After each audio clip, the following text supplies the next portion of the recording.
Tinukunit siya ng mga taong mayroong likas na mga kakayahan mula sa kanilang kapanganakan, samantalang inilarawan ng CII ang mga may hindi pangkaraniwang mga talento at kakayahang kumislap. Kapag sinunod ng mga tao ang landas ng tiyan, lumitaw ang iba't ibang uri ng kahangahangang mga individual, kasama na ang mga pambihirang mga anak ng iba, mga taong nagtagumpay sa buhay, at ang hinaharap na elite ng lipunan. Madalas harapin ng mga natatanging individual na ito ang diskriminasyon dahil sa kanilang kahangahangang kakayahan. Gayunpaman, ang ating pangunahing tauhan, Leng Mo, hindi niya sila idiniskrimina. Dahil siya ay isang henyo rin. Naiintindihan niya ang mga hamong hinaharap ng mga individuang may kahusayan dahil siya rin ay kabilang sa natatanging grupong iyon. Ang lahat ay madali para kay Leng Mo dahil sa kanyang kahusayan, ngunit ito ay naging medyo kainipan para sa kanya. Kahit na siya ay 10 taong gulang lamang, nakabit na niya ang kahangahangang tagumpay at marami ang itinuturing siya bilang pinakadakila. Sa bawat sitwasyon, si Leng Mo ay laging isang perpektong gentleman pagdating sa pakikipag-ugnayan sa mga babae. Subalit, nagdulot ng inggit at selos sa kanya ang kanyang tagumpay sa mga lalaki na nagtulak sa kanila na magkaisa laban sa kanya.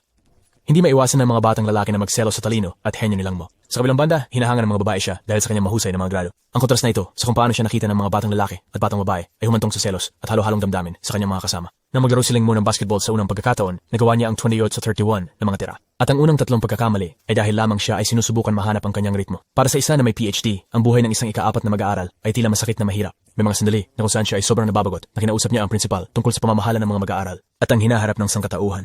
Gayunpaman, napansin ng punong guro na parang malungkot si Leng Mo. Kamakailan lamang, tinanong niya si Leng Mo kung ano ang nag-aalala sa kanya at ipinaliwanag ni Leng Mo na masyadong simple at hindi interesante para sa kanya ang lahat. Ang principal ay isang taong may malasakit sa kabila ng pagmumula sa isang pamilyang nahihirapan sa pinansyal. Nagtrabaho siya na walang tigil na nagpalit ng trabaho 26 beses sa kanyang buhay. Ang moto ng principal na mahirap ng trabaho ay nagdala sa kanya na makipagtulungan kay Leng Mo. Minsan, ang pakikipagtrabaho kay Leng Mo ay nagpapa-emotional sa principal dahil naniniwala siyang tunay na henyo si Leng Mo. Sa isang okasyon, naging abala ang principal. Sumisigaw, hindi patas ang buhay, bago himatayin at madalian na dalhin sa ospital. Gayunpaman, hinaharap ni Leng Mo ang isang bagong hamon sa kanyang buhay. Napatagpuan niya na masyadong madali matutunan ng lahat. Isang araw, habang naglalakad si Leng Mo sa isang landas, nakasalubong niya ang isang lalaking walang tahanan. Nakilala ng lalaking walang tahanan ang kakaibang katangian ni Leng Mo at iniwan nito ang malakas na impression sa kanya. Ang taong walang tahanan ay tumayo at nagpakita ng 4 na teknik sa martial arts. Ngunit sinasabi niya na ito ay lihim na mabuti ng kanyang pamilya. Sa simula, pinalak niyang sirain ang mga teknik na ito, ngunit nang makita niya si Leng Mo, binago niya ang kanyang isip. Nagdesisyon siya na ibenta ang mga ito. Nagtataka pa rin si Leng Mo kung paano siya nakilala ng taong walang tirahan bilang isang taong karapat-dapat sa mga araling ito. Lalaki, nakamasid kay Leng Mo na nawawala sa pag-iisip. Sinabi niya na ibibigay niya ito sa isang bili sa libreng alok. Ang pahayag na ito ay nag-iwan kay Leng Mo na parehong nagulat at namangha dahil sa impluwensya ng kanyang ina at kapatid na babae mula sa murang edad. Si Leng Mo ay nakasanayan na may instinto na kunin ang anumang mura o diskwento kahit hindi niya talaga kailangan ito. Subalit, noong malapit na sana bumili si Leng Mo, dumaan ang isang meteor sa lunar orbit at malapit nang pumasok sa atmosfera ng Earth sa loob ng mga oras. Hindi ito isang pangkaraniwang pulong. Sa katunayan, ito ay isang misteryosong fragment na may kahangahangang kwento sa likod nito. Sa ibang malayong planeta, 2 dakilang immortal ang umiiral, isang anghel na responsable para sa buhay, paglikha at pagkawasak, at pag-asa at isang demonyo na namamahala sa kamatayan, pagkasira at pangamba. Sa isang komunidad na event, ang laro ng poker ay nagtulak sa isang labanan sa pagitan ng anghel at demonyo, nagpapangugnay sa isang alitan sa mga immortal. Ang labanang ito ay nagpalubog sa mundo sa kaguluhan, nag-trigger ng isang malaking digmaan sa pagitan ng mga anghel at demonyo. Mga demonyo, huminto ang oras at pabaligtad na tumakbo ang tubig. Nagiba ang mga batas ng pisika, pumuti ang mga laryo, pumaitaas ang araw mula sa silangan at hinila ang mundo sa gilid ng pagbagsak. Kapag nagkalas ang oras sa espasyo, ang tiyak na resulta ay ang pagkawasak ng mundo. Simulang gumuho ang mundo dahil sa pagkasira ng mga batas ng universe na nagdulot ng kanyang pagkawasak. Ang mga konsepto ng buhay at kamatayan ay nawalan ng kahulugan. By Surf of the Bottles Prairie. Sa pagbabalik, ang lahat ay bumalik sa estado ng kawalan. Nanatili ang magulong sitwasyon na ito sa loob ng bilyong taon na naiwan ang universo na hindi lubos na nawasak o nabubuhay para sa bagong buhay. Meron lamang walang katapusang kahungkagan at walang katapusang kadiliman. Ang mundo ay tila isang itim na esfera. Isang immortal na kilala bilang matandang tao ng panahon na may koleksyon ng lahat ng mga planeta ay nag-obserba sa itim na esfera na ito at hindi maiwasang magtaka kung bakit ito ay naging ganap na itim. Itim, kinilala ng matandang oras na itim, ang malakas na lakas na nakapaloob sa itim na esfera. Natando na ang sinumang magkakamit ng kanyang lakas ay magiging makapangyarihan. Sa mas malapit na pagsusuri ng itim na mundo, sinabi ng matandang lolo oras na ang mga immortal ay nagkasala ng kasuklam-suklam na ak sa planetang ito. Habang sinusuri ni Old Man Time, dumating ang isa pang bisita at ipinakilala ang sarili bilang Spaceman Mulberry. Inanyayahan niya si Old Man Time na sumali sa isang laro ng poker na tinanggap ng matandang Time na may tuwa. Sa puntong iyon, pinitiwan ni matandang Time ang itim na esfera at sa isang iglap, ang mundo na puno ng makapangyarihang puwersa ay nabasag sa mga piraso sa ilalim ng impluwensya ng matandang Time. Isa sa mga fragment na ito ay nadulas sa isang rift sa kalawakan at oras na wala ng walang bakas. Balik tayo sa kasalukuyan. Si Leng Mo ay nagbabasa ng mga teknik ng martial arts na nakuha niya mula sa taong walang tahanan. Kahanga-hanga, natandaan niya ang parehong teknikang 9 na anak at teknikang 100 espada matapos lamang ang isang araw. Nagbabasa, isinuot ni Leng Mo ang kanyang cute na tsinelas na panda at tinitigan ng araw. Alam na magiging isa pang karaniwang araw ngayon. Para sa kanya, bigla niyang na-realize na hindi ito ang araw, kundi isang meteor na nagmumula sa kanya. Walang babala, sumabog ang paligid na nagpabagsak sa kanya, pabalik mula sa kanyang upuan. Siling mo, umasa sa kanyang henyo na pag-iisip, ay mabilis na nakumbinsi na ito nga ay isang meteorito. Isang labis na damdamin ng pangamba ang bumalot sa kanya habang iniisip niya kung nasa bingit ba ng pagkasira ang mundo. Pagkatapos ay mula sa kalagitnaan ng wala saan man, tinamaan ng atomic bomba ang meteorito habang ito'y nasa himpapawid pa. Naganap ang isa pang malakas na pagsabog sa kalangitan. Isang daloy ng mga basura at matinding presyo ng sumira sa buong kwarto ni Leng Mo. Pagkatapos ng malakas na epekto, nahirapan siyang tumayo sa simula na namangha siya sa katotohanan na buhay pa siya. Pagkatapos ay natuklasan niya na siya ay namangha sa kahangahangang tanawin sa kanyang harapan. Ang kalangitan ay puno ng magandang maapoy na kulay at hindi maiwasan ni Leng Mo kundi mabighani sa palabas. Sa kanyang kahusayan, isip tahimik na kinalkulan ni Leng Mo ang kanyang mapalad na sorpresa. Pagkaligtas, sa kanyang sariling hindi gaanong kilalang genius na paraan, tahimik niyang nasaksihan ang mga reaksyon ng lahat sa paligid niya. Kasama ang malaking display ng meteorite at pagsabog ng atomic bomb sa isang hindi kilalang mundo na naiiba sa mundo. Isang crack bigla ang lumitaw sa langit isang araw. Ang bitak na ito sa kalangitan ay naglabas ng isang meteor na may bilis at intensidad ng kidlat. Pinago ang kapalaran ng mundong iyon. Sa mundo, ang meteor mismo ay si Leng Mo, isang henyo na may 2 degree ng propesor. Tulad ng isang meteor, siya ay mabilis na nagtungo sa lupa na umaabot sa hindi kapanipaniwalang bilis at nagbubuo ng mataas na temperatura. Ang lakas ng grabidad at bilis ay katulad sa mga nasa Earth, at uminit ang paligid na atmosfera hanggang sa 2,000 degree dahil sa friksyon. Ngunit ang tunay na kakaiba ay na si Leng Mo ay milagrosong nabuhay pa rin kahit sa mga matinding kondisyon. Pagbaba, kahit na siya ay bumangga sa rumaragasang magma ng isang sumasabog na bulkan, hindi ka panipaniwala. Di paniwala, siya ay nag-araro sa 3,000 degrees Celsius na magma at lumabas ng walang pinsala. Kasunod ng hindi pangkaraniwang gawa na ito, siya ay bumagsak sa lupa na may lakas ng 1,000,000 baka, nagdudulot ng pagsabog na katumbas ng 10 bomba atomiko. Ang epekto ay nag-iwan ng malaking krater na kasinlaki ng isang bayan na maaring makita bilang kanyang hindi pangkaraniwang pagpapakilala sa bagong mundong ito. Mundo, matapos ang hindi ka panipaniwala na pagsubok na ito, si Leng Mo ay nanatiling hindi malay. Siya ay natulog sa lupa para sa isang buong araw at gabi. Sa wakas ay nagising sa pagsikat ng ikalawang araw. 5 araw pagkatapos, bumalik siya sa kanyang normal na buhay. Nagpatuloy si Leng Mo sa kanyang payapang pagkakatulog, nakatulad ng isang natutulog na sanggol. Natulog siya sa isang buong linggo, ngunit hindi siya nagpakita ng anumang senyales ng paggising. Ang dahilan sa likod ng kanyang pagiging matatag laban sa lahat ng mga epekto na kanyang naranasan ay ang meteoro na tumama sa kanyang spiritual na harang. Sa mga kaganapan, si Leng Mo ay nagsimulang magpasakop, nagpapakita sa mundong ito sa pamamagitan ng isang kakaibang tunnel. Para ilagay ito ng simple. Sa madaling salita, hindi kasama si Leng Mo sa mundong ito. Sa mundo, ginagawang hindi nakakasakit sa kanya, tulad ng kung paano nagiging invincible ang isang character kapag nabuhay muli sa isang video game. Bagaman, mawawala ang epekto ng bagong kapangyarihang ito sa loob ng ilang araw, hindi ito. Ang pisikal na anyo ni Leng Mo ay na-adapt na sa mga batas ng kalawakan. Siya ang nag-iisang individual na nakapagbuo ng kontrata sa kalawakan mismo, nagmamalaki sa pinakamataas na talento sa pag-unawa sa mga batas ng kalawakan sa maraming mga rehiyon. Ang hinaharap ni Leng Mo ay puno ng walang hanggang potensyal. Itinutulak siya sa gilid ng eksistensya na higit pa sa mga immortals. Ilang buwan pagkatapos, isang magandang nayon na may kakit-akit na mga tahanan na parang iglo ang lumitaw sa loob ng isa sa mga bahay na ito. Gumising si Leng Mo sa isang komportabling kama. Tabi, sa kanilang loob may isang kabute. Ang bahay ay binuo sa gitna ng mga buhay na puno. May makabagong disenyo na parang duwende. Hindi maiwasan ni Leng Mo kundi magtaka. Habang tahimik niyang sinusuri ang kanyang paligid, kung saan man siya napunta sa ibang mundo, bihira ito mangyari sa kanya. Ngunit siya ay komportabling nakadama. Inasahan ni Leng Mo ang mainit na pagtanggap mula sa mga kaibigan at magagandang babae na elfo. Nagkaroon si Leng Mo ng tunog ng excitement, umaasa sa isang pagkikita sa mga babaeng elfo. Subalit, ang kanyang kasiyahan ay mabilis na napalitan ng gulat nang pumasok ang malaking lalaki na may bigote at balbas sa silid, sumisigaw. Nang malakas, hinulaan ni Leng Mo na ang lalaking ito ay kabilang sa lahi ng mga duwende batay sa kanyang itsura. Ang lalaki ay tumayo ng humigit kumulang 4 metros taas, ngunit ang kanyang muskular na katawan ay nagpapa-imposing. Siya ay nagsalita sa isang banyagang wika na nag-iwan ng malalim na impresyon. Iniwan ni Leng Mo na nagtataka kung bakit hindi niya maintindihan. San Simarlamonbas, Simmons Brand ng Bamonayas, sinabihan ng lalaki na hindi niya maintindihan siya. Ngunit lalo lamang yata itong nagpasigla sa lalaki habang patuloy siyang sumisigaw sa kanyang sariling wika. Nagpapahiwatig ang lalaki ng isang bagay at siya ay napilitang umalis. At agad, sumali rin ang iba pang mga lokal, lahat ay nagsasalita sa parehong hindi pamilyar na wika at nagtaas ng kanilang mga boses. Habang pinapanood ang kanilang enerhetikong pagpapakita, napagtanto ni Leng Mo na maaring siya ay manirahan sa gubat ng mga malalakas na individual sa loob ng ilang panahon. Biglaang, ang bangkat ng mga lalaki ay nagpapakita ng kakaibang mga ngiti at isa sa kanila ay kinurot si Leng Mo.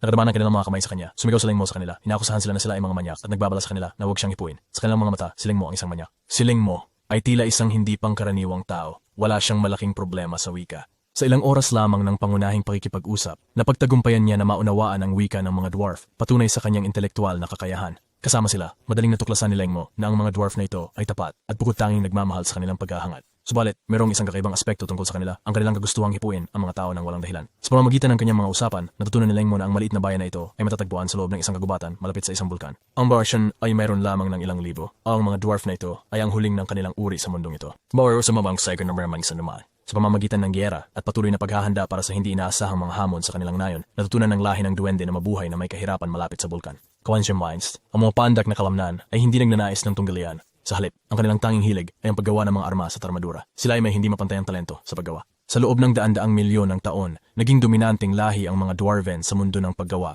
Ang kanilang kasanayan sa pag-forge ay nasa rurok na. Sa kanyang kama, naisip ni Leng Mo na kailangan niyang makibagay sa buhay sa bayang ito ng mga malalakas. kung saan tila magtatagal siya dito sa lugar na ito. Isang maliit na batang babae na may excited na boses ang nagpapahayag ng kanyang pagdating habang pumapasok sa bahay, nakikita si Lenny. Si Mo, ipinahayag niya ang kanyang kasiyahan na siya ay nakatulog ng mabuti at nagdala pa ng pagkain. Nagulat si Leng Mo nang masilayan kung gaano kaganda ang batang babae ng duwende. Nagpakilala ang babae bilang Shana at ibinahagi niya na inalagaan niya siya habang natutulog ito ng buong oras. Kuryosa, tinanong niya ang kanyang pangalan, sa kung saan si Leng Mo ay may kumpiyansa na sumagot na siya ay Leng Mo.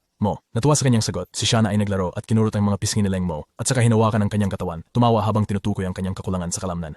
Nakaramdam ng kahihiyan, hindi komportable si Leng Mo sa patuloy na paghipon ni Shana. Tinanong niya ang pinagmulan ni Leng Mo habang patuloy na hinihimas ang kanyang malambot na mukha, tila nag-e-enjoy ito. Si Mo naasar sa mga pisil sa kanyang pisngi, hindi na nakatiis at tumaas ang boses. Matapat na sinabihan si Shana na itigil na ang paghipo sa kanya. Binigyang diin niya ang kahalagahan ng pagpapaalala sa kanyang mga damdamin, kahit ito yung kaugalian. Shana, mahal kita. Hindi nagpapatinag, natagpo ang masaya na pinch si Leng Mo. Matapos ang ilang sandali, nagsimulang maramdaman ni Leng Mo ang kanyang kagustuhang makipagtulungan sa lahat mula sa susunod na araw. Gayunpaman, nanatiling mapagduda si Shana, naniniwala na baka hindi na sa tamang pisikal na kondisyon si Leng Mo para sa trabaho. Sa kabilang banda, tiwala siya sa kalagayan ng kanyang katawan at naniniwala na kaya niyang gawin ang ilang mga magaan na gawain. Nagpahayag ng pangamba si Shana, tinutukoy ang mga braso ni Leng Mo at nagpapahiwatig na tela manipis ang mga ito. Bilang tugon, ngumiti ng may kumpiyansa si Leng Mo at tiniyak kay Shana na binabaliwala niya siya. Nagibang pa siya tungkol sa kanyang kahangahangang mga kakayahan. Nagpapanukala na siya ay isang henyo na may perpektong katalinuhan. Atake, depensa, kakayahang kumilos at isang halimbawa ng estudyante sa lahat ng aspeto. Pinapanatag ni Leng Mo si Shana na huwag mag-alala tungkol sa kanya. Ipinapakita na siya ay natatanging magaling. Namangha si Shana sa kumpiyansa at kakayahan ni Leng Mo. Patuloy na nagyayabang silang Mo. Sinasabi na siya ay isang likas na talento na nagsumikap din ng gusto. Ginagawang hindi maabot ang kanyang mga kakayahan. Ibinaliwanag ni Leng Mo kay Shana na mas malakas ang mga tao kaysa sa mga hayop at ang kanyang mas mataas na pagganap ay pangunahing dahil sa kanyang utak. Bagamat hindi ganap na nauunawaan ni Shana ang kanyang mga salita, halata sa kanyang ang kanyang excitement at paghanga sa kanyang confidence. Alright, sure simple. Ang pinakamahusay, sa labas! Sa loob ng mina, ang leader ng malalaking lalaki at iba pang mga duwende ay nagtipon at nakatayo sa gitna nila si Leng Mo.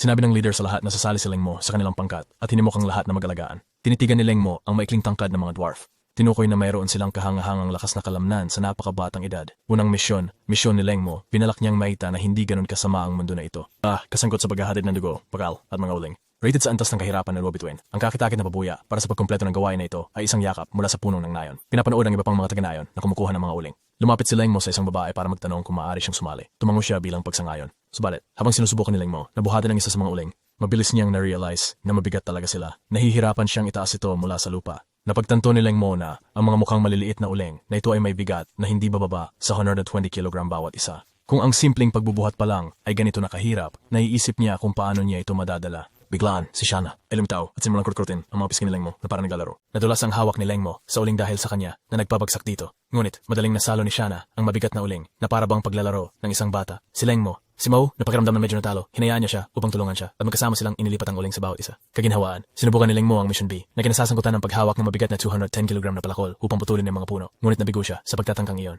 Pagsusumikap, sinubukan din niyang manguha ng mga prutas para sa misyon. Ngunit nakaharap siya sa isa pang kabiguan. Natagpuan ni Leng Mo na walang pag-usad sa pagkumpleto ng kanyang mga misyon. Ang nayon, ang punong, na saksi sa mga pakikibaka ni Leng Mo ay nadismaya na hindi siya makakatanggap ng yakap niya ngayong araw. Bukas, tila kailangan magsikap pa si Leng Mo para makuha ang kanyang inaasam na yakap. Nagpatuloy ang punong ng nayon na magbigay ng mga yakap sa iba pang mga taga-nayon na matagumpay na natapos ang kanilang mga gawain at tila talagang namamangha sila sa gantimpalang ito. Hindi maiwasang isipin ni Leng Mo na sa kanyang palagay, medyo kulang ang premyo. Nahulog, umupo si Leng Mo upang kumain ng isang mangkok ng sabaw na pakiramdam na lubos na pagod. Hinimok siya ng mga taga-nayon na kumain pa. Naniniwala na ito ay magbibigay sa kanya ng lakas. Natagpuan ni Leng Mo ang kanyang sarili na kinakalugdan ng mga taga-nayon, isang papel na bihira niyang naranasan sa kanyang nakaraang buhay. Siya ang nag-aalok ng aliw sa nakaraan. Ngunit ngayon, kailangan na niya ito. Nakahiga si Leng Mo sa kanyang kama, gumaan ang pakiramdam na nakalipas na ang unang araw, ngunit komplikado ang kanyang damdamin. Hindi niya maiwasang isipin na kahapon lamang nagmamalaki siya na isa siyang G. Henyo, nagsimulang sumalakay ang nakababahalang mga kaisipan sa isip ni Leng Mo at naramdaman niya ang kalungkutan at mental na presyon na bumibigat sa kanya. Sa isip, si Leng Mo ay lubos na naniniwala na siya ang pinakamasama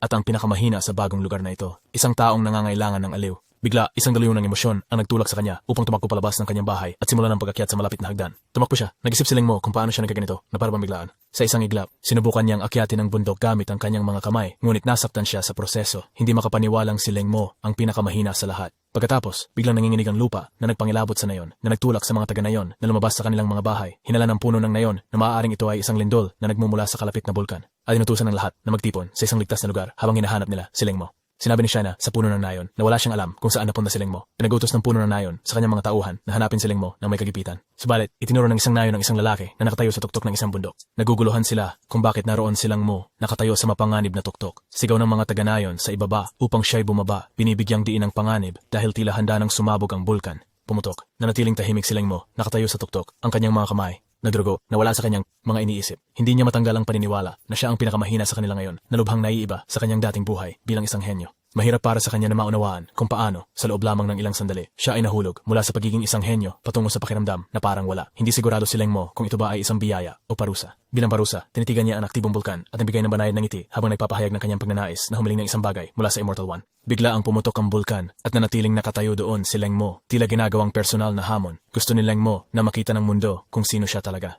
Ang punong na yon, na nagmamasid sa kapangahasan ni Leng Mo, iniisip na may pumutok na bulkan sa likuran. Si Leng Mo ay talagang gumagawa ng kahangahangang espektakulo. Sa kanyang pagdating sa bagong mundong ito, nakadama si Leng Mo na parang isang ganap na baguhan, isang noob ng antas-on na may masakit na limitadong talento. Subalit, sa halip na magpatalo sa kawalang pag-asa, nagpa siya siyang magtrabaho ng mas mabuti, tumanggi siyang sumuko at pinilit niyang maabot ang kanyang pisikal na limitasyon. Sa unang gabi sa hindi pamilyar na lugar na ito, nakahiga si Leng Mo nang walang galaw sa kanyang kama. Hindi makagalaw dahil sa matinding sakit na dumadaloy sa kanyang katawan. Ang hindi komportableng pakiramdam ay sobrang malala na hindi siya makatulog. Sa ganitong kalagayan, nagpa siya si Leng Mo na gamitin ang kanyang oras sa pagmumuni-muni. Naalala niya ang siyam na yung teknik na kanyang nakuha bago nasira ang mundo at masinop na sinunod ang mga tagubilin para sa pagsasanay nito. Biglang, naramdaman ni Leng Mo ang isang kaaya-ayang at nakaka-relax na sensasyon, isang agarang lunas sa kanyang sakit. Parang lahat ng kanyang mga ugat at arterya ay nagbukas. Tinatanggap ang mainit na daloy ng enerhiya na kumakalat sa buong katawan niya. Mga linggo pagkatapos, ang kahapuan na minsan ay nagpahirap sa katawan ni Leng Mo ay tuluyan ang nawala. Patuloy na lumalakas ang kanyang bagong lakas. Lumago, nagbibigay sigla sa kanya araw-araw. Sa kabila ng pagkakatuto sa teknik na ito, habang sumisikat ang araw, ang pakiramdam ay higit na higit kaysa sa kahit anong naramdaman niya habang natutulog. Sa enerhiyang natuklasan na ito,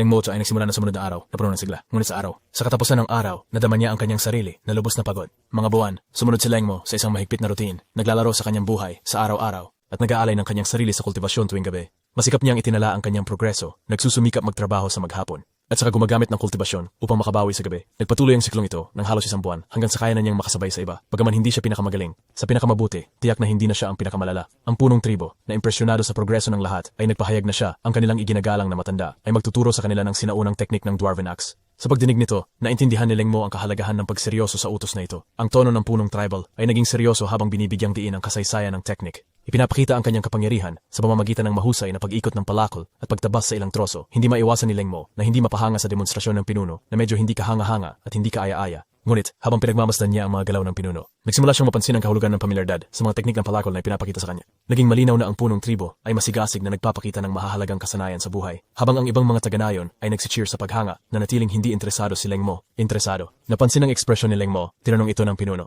Buong puso niyang ipinahayag ang kanyang mga salubin, na sinasabi na sa tingin niya, hindi kailangan ang ruta ng pag-atake ng mga teknik sa palakol. Anamang sila sa ay maring manggarningan ng ilang pagbabago. Idinagdag niya na madaling kontrahin o harangin ang ganitong estilo ng atake pagkarinig sa kritisismo nilang Mo. Nabala ang punong na hindi kailanman naisip ang ganitong posibilidad. Sa isang dramatikong display, kinuha ng punong ang isang halos walang kamatayang ugali. Pangangatawan, ipinahayag na wala pang nakaharang sa malakas na hiwa ng kanilang lahi ng mga dwarf. Subalit, sa kalooban niya, mayroon din siyang mga alalahanin tungkol sa mangyayari kung ang kanyang pag-atake ay mahaharang. Hinayaan ng kanyang pagkadismaya, hinampas ng pinuno ang kanyang palakol ng may matinding puwersa, patungo kay Leng Mo, hinahamon siyang tangkain na harangin ito. Sa ilalim ng malaking presyo ng atake, instinktibong bumagsak sa lupa si Leng Mo. Sa kaginhawaan, itinigil ng Pangulo ang palakol bago ito maabot ang ulo ni Leng Mo. Nagtataka, tinanong ng chief kung bakit hindi sinubukan ni Leng Mo na harangin ang atake sa sandaling iyon. Habang pinapanood ni Leng Mo ang tabak ng palakol na lumalapit ng delikado sa kanya, nadama niya ang labis na presyon. Ang pinuno, na may halakhak, kinilala ang talino ni Leng Mo, ngunit nagbabalalaban sa pagpapahintulot nito na magdala sa kanya sa paggawa ng mga pagkakamali. Tumaya. May nakakatakot na ekspresyon, binigyang diin ng punong tribo, na kung ito sana ay isang tunay na labanan, ang kayabangan ni Leng Mo ay maaaring nagkosto sa kanya ng kanyang buhay. Well, nakaupo ang pinuno sa mesa, sumisipsip ng kanyang tsaa at pinanginilayan ang sitwasyon ni Leng Mo. Naniniwala siya na ang epekto na ibinigay niya kay Leng Mo ay isang kinakailangang bahagi ng kanyang paglago. At ngayon ay isang usapin na lamang kung gaano katagal bago makabawi si Leng Mo mula sa kagipitan na ito. Ang pinuno ay sabik na malaman kung si Leng Mo ba ay tunay na henyo na kayang mabilis na mag-adapt sa kanyang paligid o simpleng matalino ngunit mayabang individual.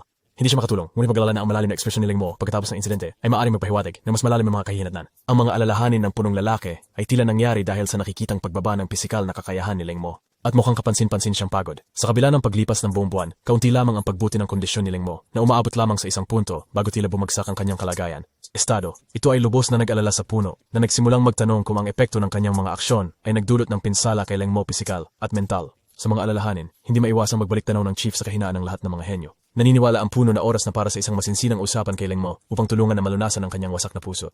Espiritu. Agad siyang nagtungo sa tahanan ni Lengmo, ngunit sa pagpasok, siya ay nagulat sa kanyang nakita. Si Lengmo ay masigasig na nagtatrabaho at nag-eensayo, lubos na nalulunod sa kanyang mga pagsisikap, nagbibilang, at umabot sa kamanghamanghang 3,000 bago ibinagsak ni Lengmo ang palakol nang mapansin ang presensya ng punong tribo. Mautak, tinanong ng puno si Lengmo kung para saan siya nag-eensayo. May mga butil ng pawis sa kanyang noo. Ipinaliwanag ni Lengmo na sinusubukan niyang matutunan ang makapangyarihang hampas na teknik ng punong tribo na itinutok sa kaaway. Inaangkin na iniulit niya ito ng 3,000 beses araw-araw. Hindi lamang nagulat ang puno sa dedikasyon ni Lengmo, kundi pati na rin sa kanyang suot. Biglang napagtanto ni Lengmo ang kanyang kasuotan at agad na tinanggal ang mabigat na gamit pang ensayo mula sa kanyang uniforme, ang kanyang katawan. Ipinaliwanag niya na, maliban sa pagtulog, palaging suot niya ang mga timbang na bakal, umabot sa kabuuang 40 kilo. Nabigla ang puno at tinanong kung naglalagay ba si Lengmo ng ekstrang timbang habang ginagawa niya ang kanyang regular na trabaho. Si Lengmo, na may ngiti sa kanyang mukha habang tumitingin sa puno, kumpirmadong ginagawa niya ito talaga. Kaya, ikinagulat ng punong ito na natuklasan at ginaganahan ng determinasyon ni Lengmo. Ang punong, sa pagmamasid sa naiskulturang pangangatawan ni Lengmo, ay nahirapang paniwalaan na si Lengmo, isang henyo, ay kayang gawin ang ganitong bagay. Isang henyo, nagpakita siya ng mas maraming pagsisikap kaysa sa masisipag ng mga taga-Nayon. Ipinahayag ni Lengmo ang kanyang pasasalamat para sa mahahalagang aral na natutunan niya mula sa lolo ng dwarf, lalong-lalo na ang kahangahangang dwarf at teknik ng palakol. May isang hindi pangkaraniwan, medyo makulit ng ngiti.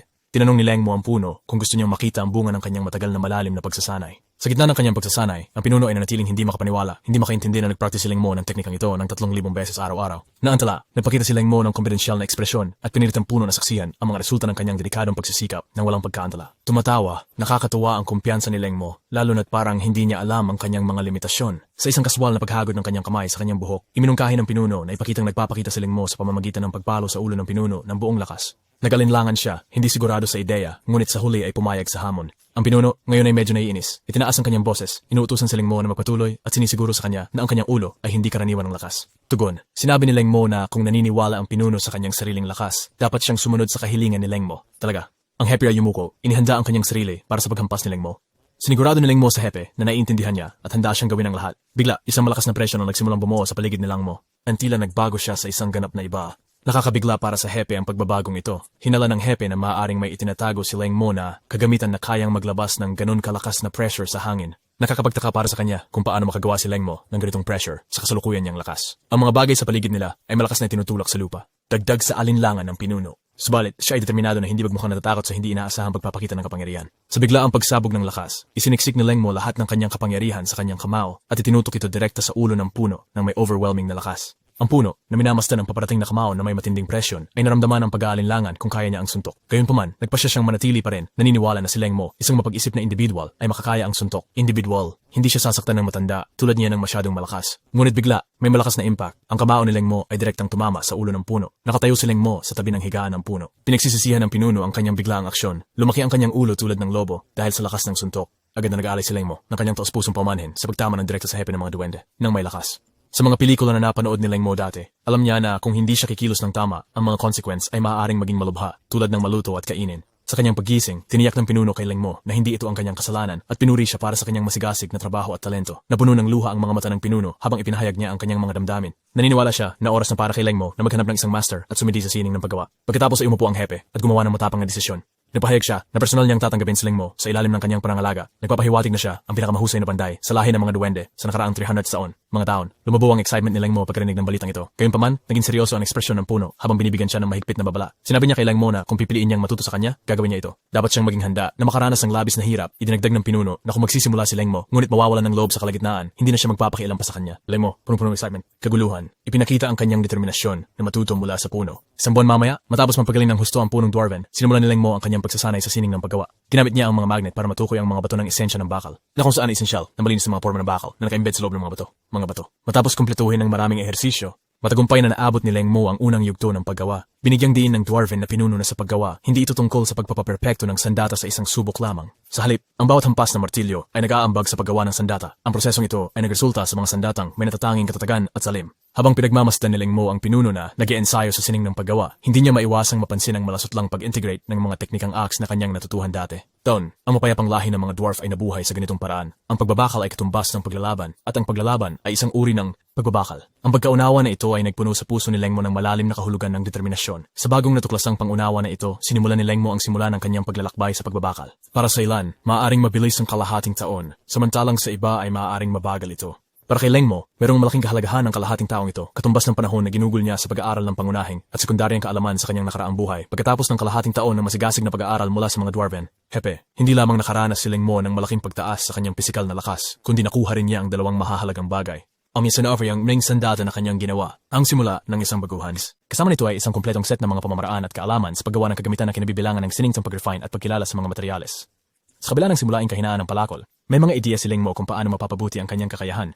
Ang pangalawang tagumpay mula sa kanyang masusing pag-aaral ay ang matagumpay na pagsasama ng mga pamamaraan ng Dwarven Axe at ang sandaang sining ng mga espada, na nagresulta sa paglikha ng isang ganap na bagong martial na kasanayan. Ang makabagong pagunlad na ito ay kumakatawan sa isang malalim na hakbang sa kanyang pagsasanay sa martial. Nagpasya si Leng Mo na pangalanan ang kanyang bagong nilikha na kasanayan sa martial na Seven Deadly Slash. Pinagsama nito ang hilaw na kapangyarihan ng mga teknik ng Dwarven Axe sa kasiglahan at kagalingan ng 100 Swords Arts. Ang kasanayan na ito ay binubuo ng kabuuang 7 natatanging galaw. Bawat isa ay may 7 natatanging estilo at iba't ibang uri ng pag-atake. Ang dedikasyon ni Leng Mo sa pagpeperpekto ng kanyang martial skill ay pinagkalooban ng paminsan-minsang mainit na yakap mula sa puno.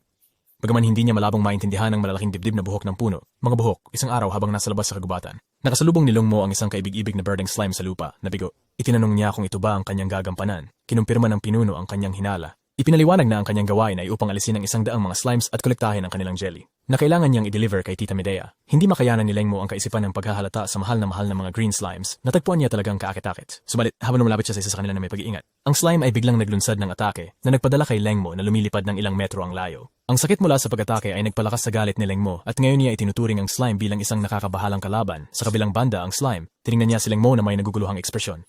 Tumaas ang frustration ni Leng Mo habang sinusubukan niyang kumbinsihin ang sarili na hindi ganun ka-cute ang mga slimes na ito tulad ng kanyang unang akala. Tinanong niya kung lahat ba ng slimes ay ganito ang asal, na kung saan ang puno, kinumpirma, pinapatagpo ng pagnanais para sa paghihiganti at determinasyon, nagbuo si Leng Mo ng kanyang sariling konklusyon. Ang kanyang espada, nanumpa magtipon ng 1,000 slime jellies para kay Tita Medea noong araw na yon. Lumaki ang kanyang inis habang pinagmamasdan niya ang mga pang-uyam na ekspresyon sa mga mukha ng slime. Tumingin si Leng Mo sa punong at tinanong kung maaari na siyang magsimula ng misyon kaagad. Ang punong tumawa at nagkomento kung paano ang mga henyo tulad ni Leng Mo ay laging handang tumalon sa aksyon.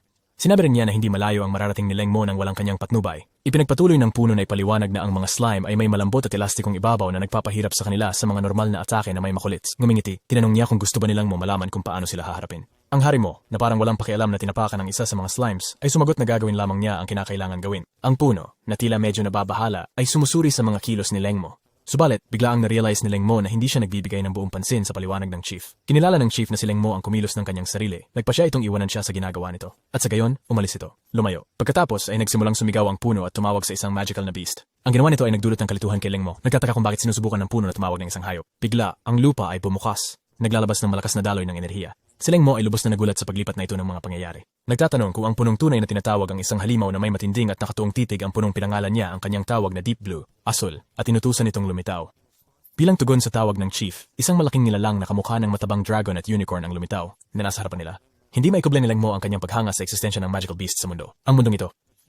Tumawa sandali ang bunong, ngunit pagkatapos ay nag-adopt ng seryosong tono, kinumpirma ang eksistensya ng mga nilalang na ito nang hindi nagbibigay ng karagdagang detalye. Buntot. Inutusan niya ang kanyang tinawag na deep blue na magbuhos ng tubig sa mukha ni Leng Mo at pagkatapos ay sumakay muli ang punong sa halimaw. Itapon ito. Pinayuhan niya si Leng Mo na magtuon sa pakikipaglaban sa mga slimes. Nagpa siya si Leng Mo na oras na para ihanda ang kanyang misyon. Kailangan niyang makakolekta pa ng 99 na slime jellies. Gayunpaman, pinag-isipan niya kung saan siya makakahanap ng gayong kalaking bilang ng. Habang siya ay naglalakad ng ilang hakbang, bigla niyang nakita ang buong kolonya ng slimes malapit. Sa harap ng mga kakaibang mukhang slimes, umabot sa rurok ang inis ni Leng Mo at nagsimula siyang kumatok sa iba't ibang bagay. Lumilikha ng malalakas na ingay. Ang nayon, lumapit si Leng Mo kay Tita Medea. Ipinaalam sa kanya na tama siya sa oras upang isumite ang kanyang misyon. Malungkot niyang sinabi na mayroon siyang 1,000 slimes. Tinitiyak na mayroon siyang higit pa sa sapat para sa kanyang papaya soup. Lubos na nagulat si Aunt Medea sa pananaw ng 1,000 slimes. Ang balita tungkol sa pakikipagsapalaran ni Leng Mo sa 1,000 slimes ay agad na umabot sa pinuno, na lumapit. Leng Mo.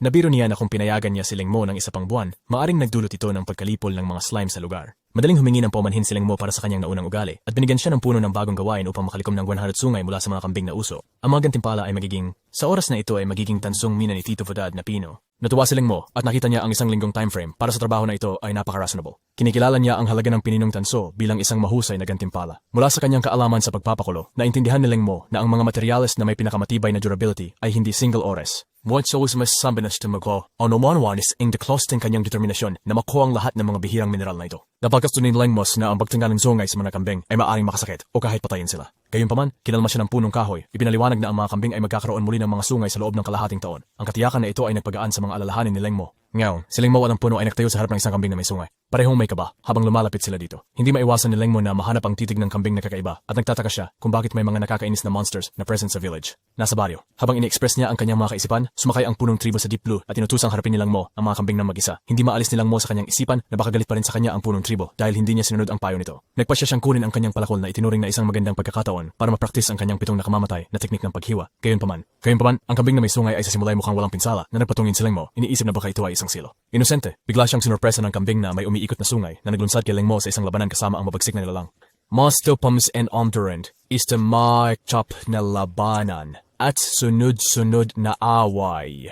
Na nahulog, nakakuha na si Lengmo ng mga bihirang minerales at nagawang linisin ito sa isang kamanghamanghang antas ng kalinisan na 99.99%. Alam niya na kailangan niyang magtipon pa ng mas maraming mina para matupad ang kanyang panghuling layunin. Binasa sa Sanford sa isang malakas na material. Naging pinakamalakas na kasanayan ni Lengmo ang pag-forge. Nakatayo sa tabi ng forge sa talyer ng Panday, pinagninilayan ni Lengmo ang potensyal ng mga tanso na hawak niya. Naniniwala siya na ang mga sandata na resulta nito ay maaaring higit na matibay kahit nasa bakal. Narealize din niya na hindi niya dapat sayangin ang natirang tanso ni Tito Budad, ngunit gamitin ito ng maingat para sa paggawa ng isang bagong at makapangyarihang sandata. Subalit, alam ni Lengmo na kailangan niya ng mas maraming karanasan para magawa ang panghuling sandata. Sa kasamaang palad, wala siyang mga misyong magagawa noong linggong iyon. Bukod sa kanyang mga araw-araw na gawain, ginugol niya ang lahat ng kanyang libreng oras sa paggawa ng kagamitan. Nasumpungan ni Lengmo ang proseso na lubos na kapanapanabik at nagbibigay kasiyahan. Sa wakas, pagkatapos lamang ng isang linggo, mas mabilis kaysa sa kanyang mga naunang pagsisikap, natapos niya ang kanyang pangalawang obra maestra, isang upgraded beginner weapon, ang 100 Warring Swords plus Palms. Habang hawak niya ang sandata sa kanyang mga kamay, nakaramdam silang mo ng isang makapangyarihang aura na nagmumula dito. Sa sandata na ito, naniniwala siya na handa na siyang tumanggap ng mas mataas na antas ng mga misyon.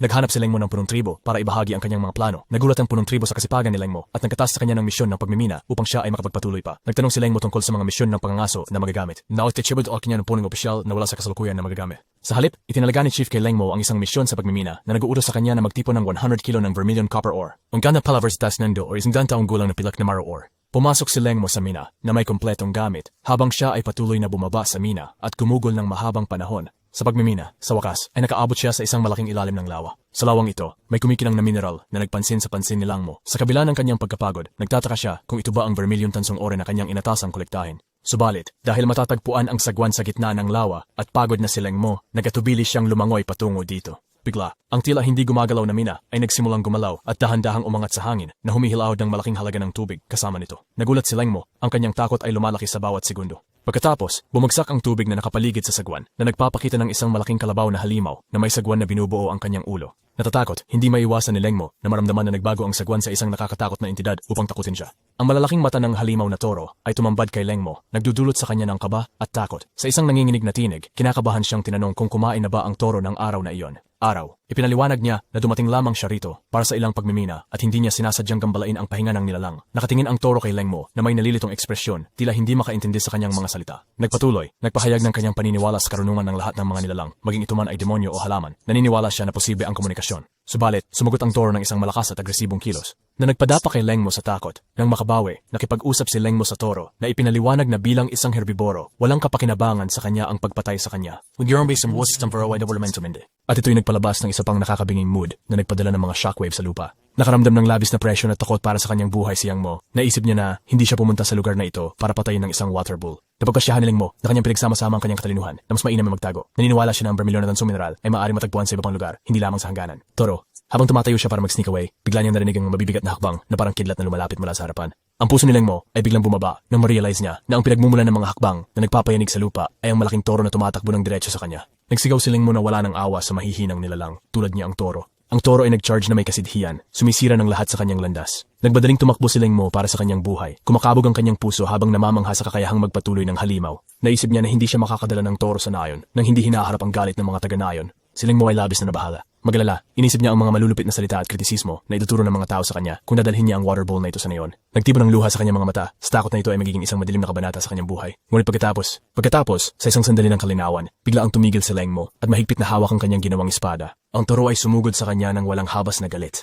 Ngunit, mayroong walang kasawang determinasyon ang titig ni Leng Mo. Nagpasya siyang harapin ang malakas na kalaban na ito ng diretsyo. Nagbubunwisit na sumugod ang baka kay Leng Mo, ang kanyang galit at lakas na namumukaw. Tulad ng ginawa nito bago tumama, isinagawa ni Leng Mo ang kanyang pitong nakamamatay, na hampas na teknik na may bilis ng kidlat. Agad na sinugatan sa tiyan ng toro. Sa saniglap, isang alon ng mga hampas ang sumabog, na tumatama sa toro ng hindi ka panipaniwalang lakas. Nakapikit ang mga mata ng toro. Nang hina ang pakiramdam, at kumikinang ang espada ni Leng Mo sa liwanag ng araw. Ito, Nanatili ang matatag na hawak ni Leng Mo sa kanyang espada. Ang kanyang mga mata ay nagpapakita ng determinasyon at galit. Ang malaking toro ay bumagsak sa lupa na may malakas na tunog, habang ang mga mata ng toro ay nagliwanag. Nagsimula si Leng Mo na tahimik na binitawan, walang mali. Pumatay.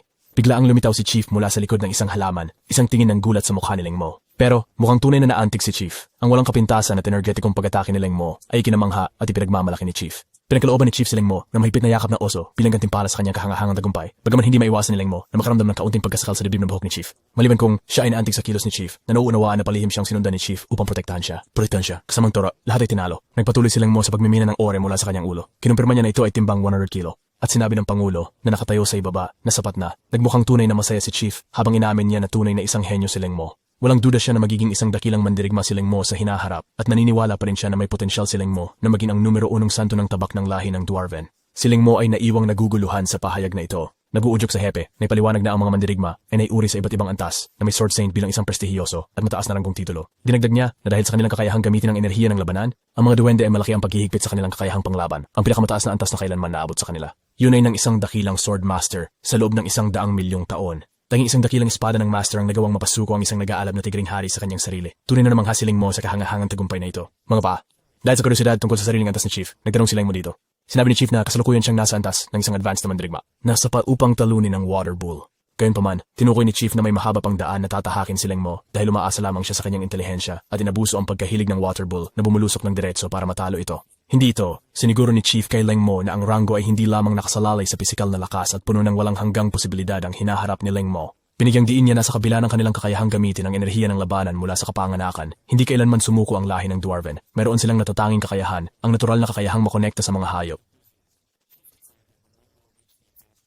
Ituturo niya sa kanya kung paano tawagin ang isang pinuno ng hayop na naghihikayat kay Leng Mo na magtrabahong mabuti na naniniwala na isang araw siya ay magiging isang dakilang tao sa lahi ng Dwarven. Karera, ang konbersasyong ito ay nagudyok ng pag-asa at pride kina Leng Mo at Chief. Pagkatapos ay hiniling ni Leng Mo kay Chief na tulungan siyang dalhin ng ore dahil hindi pa siya nagplaplano na bumalik agad. Nagtanong si Chief tungkol sa kanyang mga intensyon. Si Leng Mo, na may matapang na ekspresyon, ay nagpahayag na gusto niyang manatili hanggang maabot niya ang advance na yugto. Idinagdag niya na matapos makamit yon, babalik siya upang matutunan kung paano magtawag ng isang halimaw.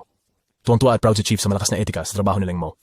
Dinaas ni Leng Mo ang kanyang kamay, ipinapahayag ang kanyang pangako na magtrabaho ng mabuti, kahit na hindi siya isang duwende at kayang gamitin ang kanyang enerhiya sa labanan. Enerhiya. Natuklasan ni Leng Mo ang pahingahan ng mga water bulls at nagsimula siyang mag-training kasama ang iba pang mga water bulls para palakasin ang kanyang lakas. Kailangan niyang umasa lamang sa kanyang sariling kapangyarihan para talunin ang water bull. Si Leng Mo ay determinado na maging pinakamalakas sa mundo. Ang determinasyon sa kanyang mga mata ay halata. Si Leng Mo ay maaaring gumamit ng teknikang sandaang espada gamit ang alinman o parehong mga kamay. Gayunpaman, ito ay mas malakas kapag ginamit niya ang parehong kamay. Kahit na ito ay nagsakripisyo ng ilang kakayahang kumilos para sa lakas, ginagawa itong 3 beses na mas malakas. Habang inaatake ni Leng Mo ang toro, itinapon siya sa kalangitan, nabot ang nakakabighaning taas na Warzone Metro. Matapos ang pagtagpo na ito, natagpuan ang katawan ni Leng Mo sa lupa. Sa pagtagpo, na-realize ni Leng Mo kung gaano kalaking hamon na malupig ang isang water bull gamit ang lakas at kasanayan. Mag-isa. Natagpuan ni Leng Mo ang kanyang sarili na nasandal sa isang bato, iniisip ang hamon na kinahaharap. Naalala niya ang mga panahon na may mga problema siyang kahalintulad na hindi malutas, ngunit hindi siya sumuko. Nag-give up. Wasa kaya mo yan. Ikaw ang eminit sa detonasyon na di amin ang magkitalos ng sinubuhay. Tumang Leng Mo. Wasaro na yun, sila mo ay sa taon na kamensiya sa islet. Wasaro na yun, sila mo ay isang taon na kamensiya ko rin saya. Pasulong. Ang kanyang buhay ay umiikot sa isang rutina ng pagkain. Natutulog, na nakipaglabas sa tubig. Kinain niya ang may sungay na oats, nalugmok sa malalim na pagkakatulog, at nakipaglaban sa mga torong tubig. Ang rutina ay nagpatuloy para sa ilang araw, at sa ikasef mi 5 sang kaniling mo, ang baka ay sumugod sa kanya ng may malaking puwersa. Nagalimpuyo ang toro na parang malakas na tsunami, at masiglang tinanggap ito ni Leng Mo. Habang tinatamaan ang atake ng torong espada ni Leng Mo, nakikipaglaban siya para makapangyarihan sa kanyang lugar. Ngunit ang presyon ay labis. Kinailangan aminin ni Leng Mo na ang toro ang may hawak na sitwasyon. Kamay, hinila ng toro si Leng Mo sa lupa, ngunit tumanggi siyang bitawan ng kanyang harang. Matapos ang ilang saglit ang pagkaila, sa isang paraan na pigilan ni Leng Mo ang bugsan ng toro sa kanyang dinikapta ng galakas. Dinala si Leng Mo sa ospital. Sinusuri ang kanyang tagumpay. Nadama ni Leng Mo ang kanyang tagumpay na pinagsikapan niya ng matagal. Nagpasya siyang tapusin na ang araw. Ngayon, sa kadiliman ng gabi, nagpapahinga si Leng Mo sa isang sanga ng puno, kontento sa ideya ng pagkakaroon ng mapayapang pagtulog. Inaasahan niya na ang bukas ay magtatakda ng simula ng kanyang pagsalungat sa water bull. Casual lang na binaliwala ni Leng Mo ang ideya na ang pagkakamit ng isang advanced night rank ay mahirap. Madali lang ito para sa kanya, kahit na iniisip niya na siya ay isang henyo. Naniwala siya na ang mga bagay ay mabilis na magiging malabong, tulad ng ginagawa nila ngayon. Sa kanyang mga saloobin, nagsimula na magpahinga si Leng Mo para sa gabi. Ngunit bigla niyang narinig ang isang tunog ng paghampas at naramdaman ang malamig na simoy ng hangin. Biglang tumayo si Leng Mo, sinusuri ang kanyang paligid, mga rounding, at sa madaling panahon ay tumingin siya sa isang figura na nakatayo sa gitna ng gubat. Nagpapalabas ng isang makislap na matinding liwanag ang figurang ito ay nagpatuloy sa anyo ng isang marangyang leon na hayop na nagpapakita ng isang kakilakilabot na makapangyarihan, aura ng hangin. Hindi maiwasan ni Leng Mo na maantig sa nakasisilaw na asol na liwanag na pumapaligid sa katawan ng nilalang. Naging malinaw kay Leng Mo na balak ng malalaking asul na leon na magsipangin sa water bull. At ang pagkakaiba sa kapangyarihan sa pagitan ng dalawa ay halata, tiyak na halata, isang nakakatakot na pakiramdam ng takot ang bumuhos kay Leng Mo, at nadarama niya ang nakagiginhawang aura na kumakalat sa paligid. Ang kanyang buong katawan ay nanigas, Ang buong gubat ay naligo sa asul na kislap na nagmumula sa leon. Iniwan ng tubig na toro na lubos na takot at paralisado sa takot. Ang asul na leon ay nagtipon ng isang umiikot na asul na bola ng enerhiya sa loob ng kanyang mga panga. Ayon sa nangyari, at sa kanya ito inulunsad sa anyo ng isang sinagpatungo sa naguguluhan na mangkok ng tubig. Waterball, nalilito sa mga naglalabasang pangyayari, at Langmo, puno ng takot. Takot, pinanood habang tinatamaan ng sinag. Ang toro, na nagpapahinto dito sa lugar, naging malamig ang hangin sa paligid nila habang ipinapakita ng asul na halimaw ang kanyang kapangyarihan. Nahihirapan si Langmo na maniwala na epektibong nagpalamig ang malalaking asul na leon sa malaking tubig.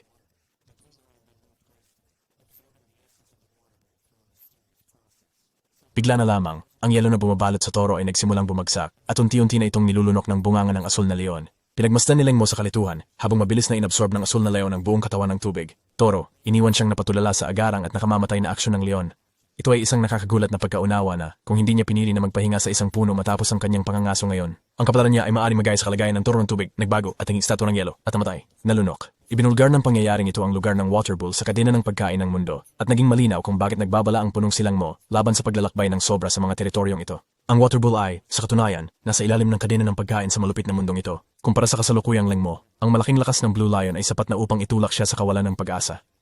Bagamat ang Blue Lion ay maaaring isang karaniwang hayop, sa kahit na anong paraan, ito ay isang malinaw na paalala na mayroong di mabilang na mga realm ng kapangyarihan na lampas sa kanyang kasalukuyang kakayahan. Para kay Langmo, pakiramdam niya ay may mahaba at mahirap na paglalakbay sa harap niya. Sa nayon, ang puno ay abala sa paglalaro ng poker, habang ang kanyang mga kasama ay nag-uusap tungkol sa mga bakas ng asul na leon malapit sa nayon na natiling hindi kumbinsido ang puno. Habang si Langmo ay nasa lugar at patuloy na nakatuon sa kanyang misyon, nakatayo sa harap ng isang grupo ng mga toro sa tubig, tila hinaharap at inaaktuhan lahat ni Langmo. Naniniwala si Langmo na kanyang natamo ang respeto ng mga toro ng tubig sa pamamagitan ng purong lakas. Ang orihinal niyang plano ay unti-unting umusad, ngunit nagbago ang lahat dahil sa presensya ng kakatakutang Blue Lion. Ngayon, siya na lamang ang natitira. Naramdaman niya ang pangangailangan na maging mas malakas sa mas mabilis na paraan. 6. Mostrovo pues, pumaypoit.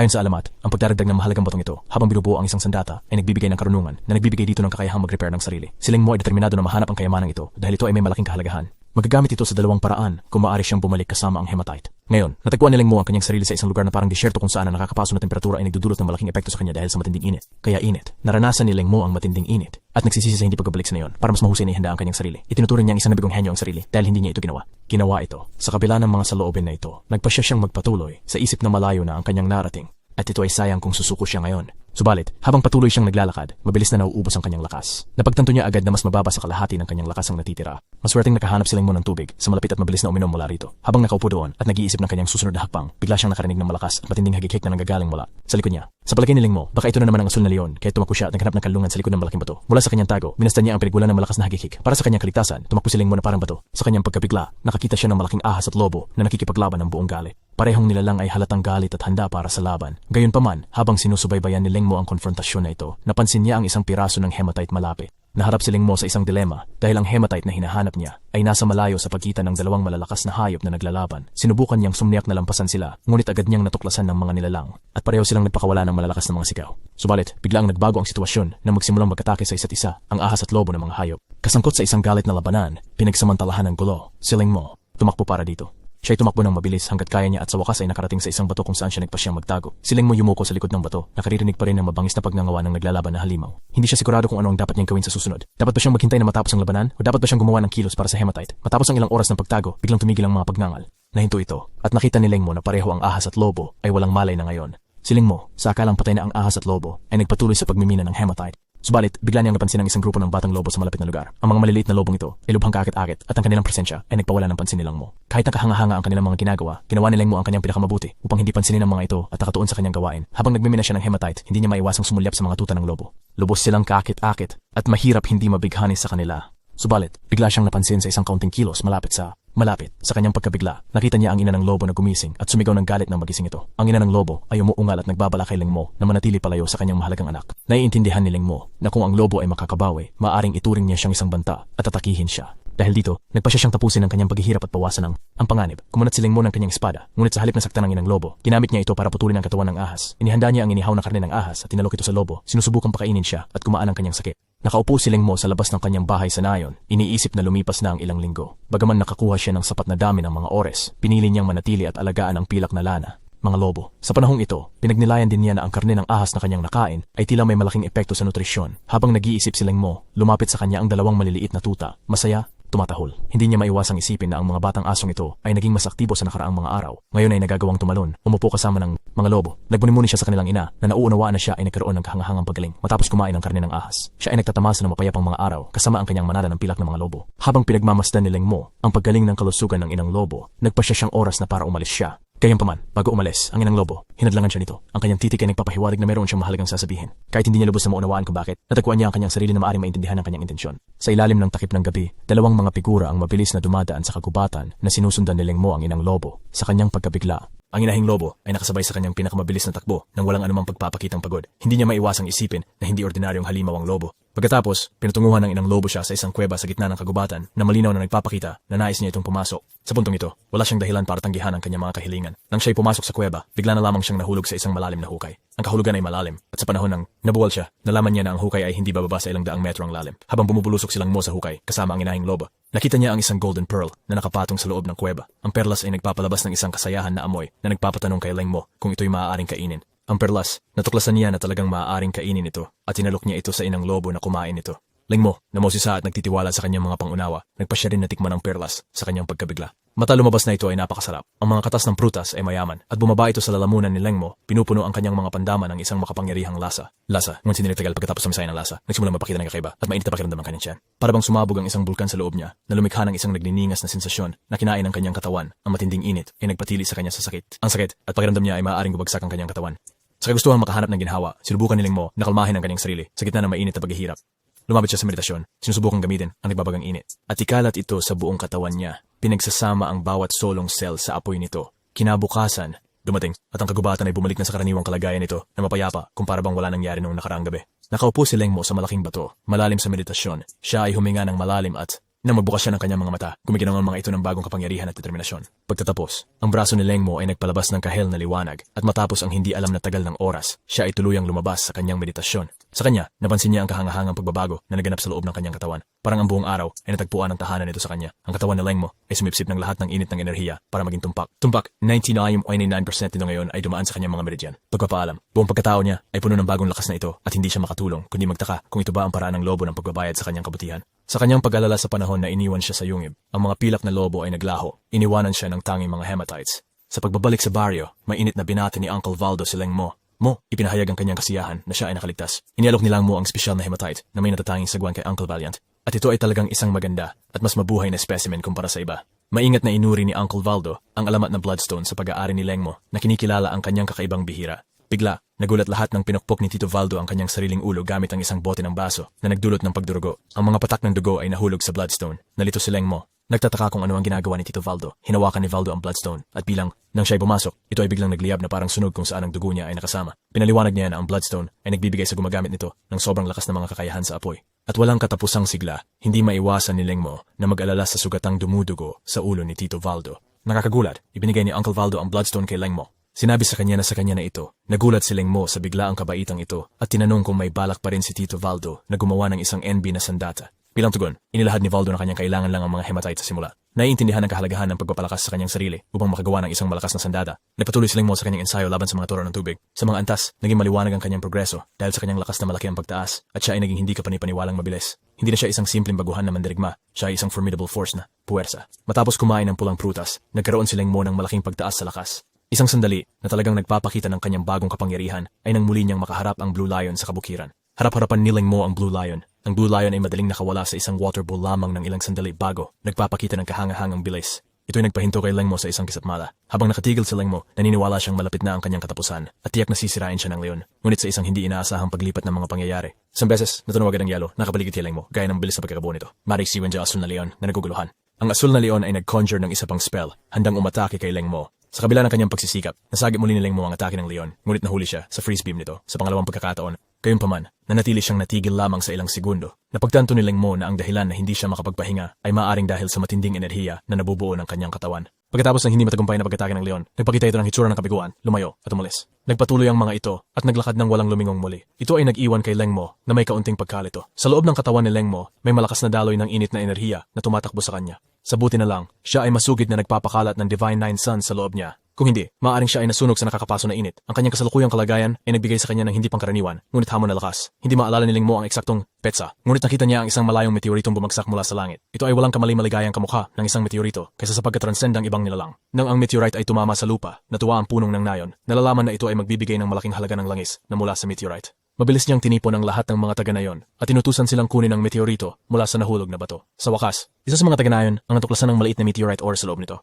Ito, ngunit malinaw na mayroon pang higit na matatagpuan na kailangan ibahagi. Sinabi ng punong ng nayon sa mga nayon na ipinaliwanag na ang meteorite ay isang maliit na piraso ng kabuuan, kaluluwa, at siya ang magpapasya kung sino ang makakatanggap nito. Pagkatapos niyang ibaling ang kanyang paningin kay Ling Mo at ipinahayag na ito'y mapupunta sa kanya bilang pasasalamat sa kanyang malaking kontribusyon sa nayon, lalo na sa pagtitipon ng iba't ibang mga mina. Ang mga taga-nayon ay nagkasundo sa desisyon ng punong abala at ang punong abala sa nagsurang desididong ekspresyon, inanunsyo na ang lahat ng bihirang oras na pagmamayari ng mga taga-nayon ngayon ay nasa pag-aari na ni Ling Mo. Ang kanilang plano ay gumawa ng isang malakas na sandata gamit ang mga bihirang yaman na ito. Ang mga taga-nayon ay pumutok sa tuwa para kay Ling Mo. White sheet pasihan ng magambag, hindi kaya mahalagang mga mineral para sa sani. Dahilan, nakakakita ng tiwala at suporta ng buong nayon. Lubos na nadama ni Ling Mo ang kanyang kagalakan at ang mga luha ay bumalong sa kanyang mga mata. Ibinigay ng punong bayan ang mga nakolektang mina kay Ling Mo. Si Mo, nakatitig sa kanyang mga mata at nagpapahayag ng anticipation ng nayon sa malakas na sandata na gagawin niya. Like, yan o ba?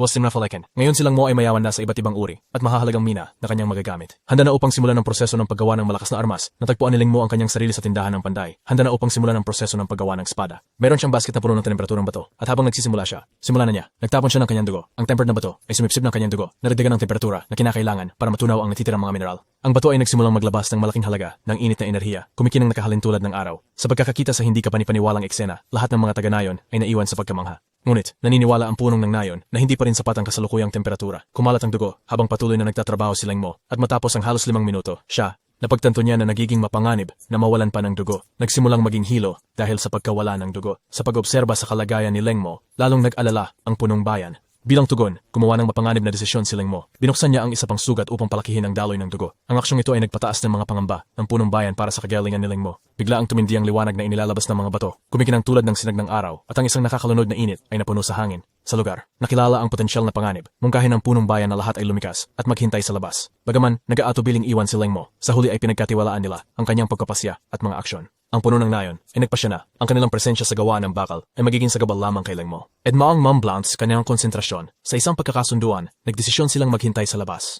Habang naghihintay, pinagnilayan ng punong ng nayon na si Ling Mo ay maaaring nasa kanyang unang yugto ng pagtibay, isang sandaling makabuluhan ang pag-unlad. Ang excited na usapan ng iba pang mga taga-nayon ay pumuno sa hangin dahil sila ay, bago magsalita, lumabas si Ling Mo mula sa talyer ng paggawa at maingat na ibinagsak ang malaking mainit na blok sa tubig. Agad na nagsimulang ma-evaporate ng matinding init ang tubig at hindi ito huminto. Hindi dito ang nalabas. And yan at ay reflocase ng gihal ay now left from bong. Lawa, ang mga taga-nayon ay naiwan na parehong nagtataka at nalilito sa hindi kapanipaniwalang tanawin na ito. Ang pinuno ng nayon ay nag-isip kung saan sila dapat pumunta upang makita silang Mo o kung siya ba ay naapektuhan ng mga singaw ng tubig. Biglaang, ang malakas na ingay ay nag-echo mula sa ulap ng singaw na nilikha ng init. Ito'y pinaniwalaan ng punong namin na ito ay ang malakas na tunog ng paggawa nilang Mo. Isang lubos na kahanga-hanga na tanawin, isang oras. Lumipas ang giyera at patuloy na nagsikap si Ling Mo na maghulma ng malakas na mga pagtama. Pagkatapos ng ilang sandali, tumigil ang nakabibinging ingay at isang mahinahong katahimikan ang bumalot sa lugar. Subalit pagkatapos, isang malakas na hangin ang nagsimulang umikot sa paligid nila at isang napakalaking ulap na puno ng kidlat ang nagsimulang bumuo sa langit. Bigla ang nabiyak ang langit at isang makapangyarihang kidlat ang tumama sa lupa. Ling Mo, nabalisa ang mga nayon at ang puno, ngunit sinikap ng puno na manghikayat sa lahat. Sinabi niya na magiging maayos si Ling Mo at maaaring matagumpay niyang nalikha ang isang kakaibang bagay. Idinagdag niya na ito'y magiging isa sa pinakamalakas na mga sandata ng kanilang panahon. Itinakda na may isulat sa kasaysayan ng paggawa. Shenshin. Havinong flora na estetikong bagyo. Si Ling Mo. Nagsilabas, hawak ang mahabang kamanghamanghang espada ng walang kamatayang pambuno. Ang kanyang likha ngayon ay kumpleto. Ang bagong binuong espada, na tinatawag na Evil Immortal Slayer, ay may kahangahangang lakas na kayang maghati ng buong bundok sa isang tira. Nagtataglay din ito ng misteryosong kapangyarihan sa loob nito, na nadagdag sa kanyang kakit-akit. Ngunit, ang pinakapinagtataka ni Ling Mo, ang katunayan na sa kabila ng hirap na dinanas ng pinuno ng baryo sa pagbuhat ng 83 KT Evil Immortal Slayer, madali lang ito para kay Ling Mo. Nang walang kahirap-hirap, naipatupad niya ang kanyang siyam na yung teknik gamit ang espada na nagpaparamdam na ito'y natural na pagpapalawak ng kanyang sarili. O mas mampulang kamatan pambono, ay naparyong natitinging malakas at talim na talim, kinikaitin yung na may pag-approve ng punong bayan. Tunay nga itong karapat-dapat tawaging isang banal na sandata. Sa proseso ng paggawa nito, nasaksihan ng nayon ang pag-angat ni Ling Mo sa antas ng mandirigma. Isang mahalagang milestone sa kanyang paglalakbay. Nakamit ni Ling Mo ang nakakabilib na bilis, ngunit nahirapan ang bahagya sa kanyang katumpakan sa paghampas ng kanyang espada. Kinilala niya na kailangan niyang balansehin ang bilis, kapangyarihan, ang bumpak, ninswanan niyang kausayan ng mga duwende ay nasa mga lugar na ito. Ang mga taga-nayon ay nagdiwang sa matagumpay na pag-angat ni Ling Mo sa yugto ng mandirigma at ipinagdiwang nila ang okasyon magdamag. Umaga, habang pumapatak ang araw at pinipintahan ang langit ng kanyang kagandahan, nakahiga si Lengmo sa tabi ng isang puno, nasisilaw sa kagandahan ng pagsikat ng araw, itinuturing ito bilang pinakamaganda niyang nasaksihan. Sa ikatlong araw, tinawag ng puno ng baryo, si Lolo, ang lahat upang magtipon sa plaza ng baryo, nagpapahiwatig na magsisimula ng isang bagong pagunlad. Sa isang makabuluhan at seryosong seremonya, inanunsyo ng puno ng nayon sa nakatipong karamihan na isusulat nila ang guardian deity ng lahi ng dwarf, patungkol sa salak ng braso ni Lengmo. Ang seremonya ng pagtatatuhan ay tuwid, ngunit malalim, makabuluhan. Ang phoenix tattoo ay sumisimbolo na si Lengmo ay nakakuha ng pagkilala ng lahi ng dwarf. Dahil ang tinta na ginamit para sa tattoo ay ginawa mula sa dugo ng bawat duwende. Napapaligiran ng mga taga-nayon, lahat sila ay umaasa sa kaligtasan ni Lengmo at naglalagay ng kanilang tiwala sa kanya. Nang matapos ang seremonya, ang tatak ni Lengmo ay sumasagisag sa pagkakaisa at tiwala ng lahi ng mga duwende. Sa kanyang pag-usad, ang dugo ng lahi ng dwarf ay tumatago sa kanya at siya ay naging isang pinagmamalaking pinagmulan para sa kanila. Ang mga taga-nayon ng dwarf ay nagtipon sa paligid ni Lengmo, nagdiriwang at nagpapakita ng kanilang suporta. Na-overwhelm si Lengmo sa kanilang panghihikayat at ipinahayag ang kanyang pasasalamat sa kanila. Mga araw pagkatapos, sumama si Village Head Gramps kasama ang 6 na matatanda at ilang batang duwende kailan sa labanan. Si Lengmo, sa isang paglalakbay sa bangka papuntang templo ng Phoenix na matatagpuan sa isang tahimik na lawa. Ang templo ay isang kahangahangang tanawin at ipinagmamalaki nila ang rebulto ng kanilang patron na Diyos. Ang templo, ipinakita nila ang templo ng Phoenix na nagiiwan kay Lengmo na lubos na impresyonado at namamangha sa kagandahan nito. Pagkatapos, natagpuan ng punong bayan ng isang lugar at nagsimula, nagkakabighani, nagbabasbas ng mga pagpapala para sa lakas at kapangyarihan ni Lengmo sa sagradong lugar na ito. Ang iba pang mga taga-baryo ay sumali, binabalot si Lengmo at malalim na nananalangin para sa kanyang kapangyarihan at kasanayan. Isang hindi pangkaraniwang kaganapan ang naganap habang ang mga mata ng estatwa ng Phoenix na nakapaligid kay Lengmo ay nagsimulang kumisla. Emerus Salim, nag-abstin madindulin ng liwanag. Isang malakas na hangin ang nagikot sa kanyang paligid at nadama niya na parang isang banal na lakas ang pumasok sa kanyang katawan. Bigla ang pumutok ang templo at nagmula sa loob ang malalakas na mga sinag ng liwanag. Nagtaka si Lengmo sa biglaang paglabas ng isang parang kawal na figura habang unti-unti na nagpapalipas ng liwanag. Ipinaliwanag ng punong bayan sa Lengmo na ngayon ay binigyan na siya ng kakayahang tumawag sa kanyang sariling Eudemon, isang biyaya mula sa guardian deity, Diyos. Sa pagdinig sa tunay na suporta ng mga taga-baryo at saksi sa mga biyayang ibinigay sa kanya, siya ay napaluha. Si Lengmo ay labis na nadama. Na-realize niya kung gaano siya naging self-centered at lubos na naantig sa kabaitan at kagandahang loob ng mga taong ito na tumulong sa isang taong hindi nila kilala. May mga luha na tumutulong mula sa kanyang mga mata at bumaba sa kanyang mukha. Habang umiiyak, ibinahayag ni Lengmo ang kanyang pasasalamat sa mga taga-nayon, bagaman hindi nila maintindihan kung bakit siya labis na naantig. Sa sandaling yon, hiniling ni Lengmo na sana'y magpatuloy silang magkasama na mamuhay sa kaharmoniya magpakailanman. Subalit, ang kanilang bagong kapayapaan ay winasak ng isang mananakop na bumaba sa nayon ng dwarf, nagpalabas ng isang malupit na pagpatay. Masakir. Tinuring nila ang mga taga-nayon bilang mga hayop. At ang mga malupit na mananakop ay kumuha pa ng buhay ni Tito Voldin na bumabalik mula sa templo ng Phoenix. Lengmo ay puno ng kasiyahan at kaligayahan. Natuwa na kinilala siya ng guardian deity. Hindi niya mapigilan ang kanyang kasiyahan at tumatakbo pabalik sa nayon. Rexedam or setting estermi Lengmo. Punong bayan at ang mga tao kasama niya ay parehong natuwa para kay Lengmo. Natuwa si Lengmo sa pagiging miyembro ng lahi ng dwarf at nadama ang pagkilala muli. Subalit, nang marating ni Lengmo ang pintuan ng bayan ng mga duwende, biglang nagbago ang kanyang kasiyahan sa kalituhan. Nakakabahalang tanawin, may maraming dugo sa pintuan, halos nawalan siya ng buhay. Naguguluhan. Sa una, naguluhan si Lengmo sa nakita niyang dugo sa lupa at mga walang buhay na katawan ng mga taga-nayon. Nagmakaawa siya sa kanila, hinimok silang maghintay. Gumising, walang kaalam-alam na patay na sila. Dahan-dahang sumapit sa kanya ang takot na katotohanan at naalala niya na patay na ang kanyang minamahal na Tito Vlado at Tita Melita. Kasama si Lia sa mga iyon, nawala. Hindi mo unawaan ni Lengmo kung sino ang maaari gumawa ng ganitong kalupit na gawa laban sa kanyang mapayapa. Lubong, minjaman isang basiksinay, ang Barndis, ang puno na nakasaksi sa kaguluhan ay mabilis na nagbigay ng mga utos para sa lahat na magkalat at maghanap para sa mga asasino. Samantala, si Lengmo ay natigilan sa gulat. Biglang nabasag ang kanyang mapayapang buhay sa mga piraso. Nahihirapang tanggapin ang trahedya na nangyari sa kanyang nayon. Nakatayo sila roon, tahimik at sa shock, habang bumbuhos ang ulan sa kanila. Ang puno ng nayon ay bumalik. Hinikayat si Lengmo na umalis dahil hindi naligtas ang nayon na sinakop ng mga pumatay na tao na maaaring bumalik. Sa biglaang pagsabog ng galit at purong puot, humarap si Lengmo sa Pangulo at mariing hiniling na hindi nila pabayaang makatakas ang mga assassin ng walang consequence. Ipinahayag niya na ang mga utang ng dugo ay dapat bayaran ng dugo. Dugo at kailangan nilang kumilos.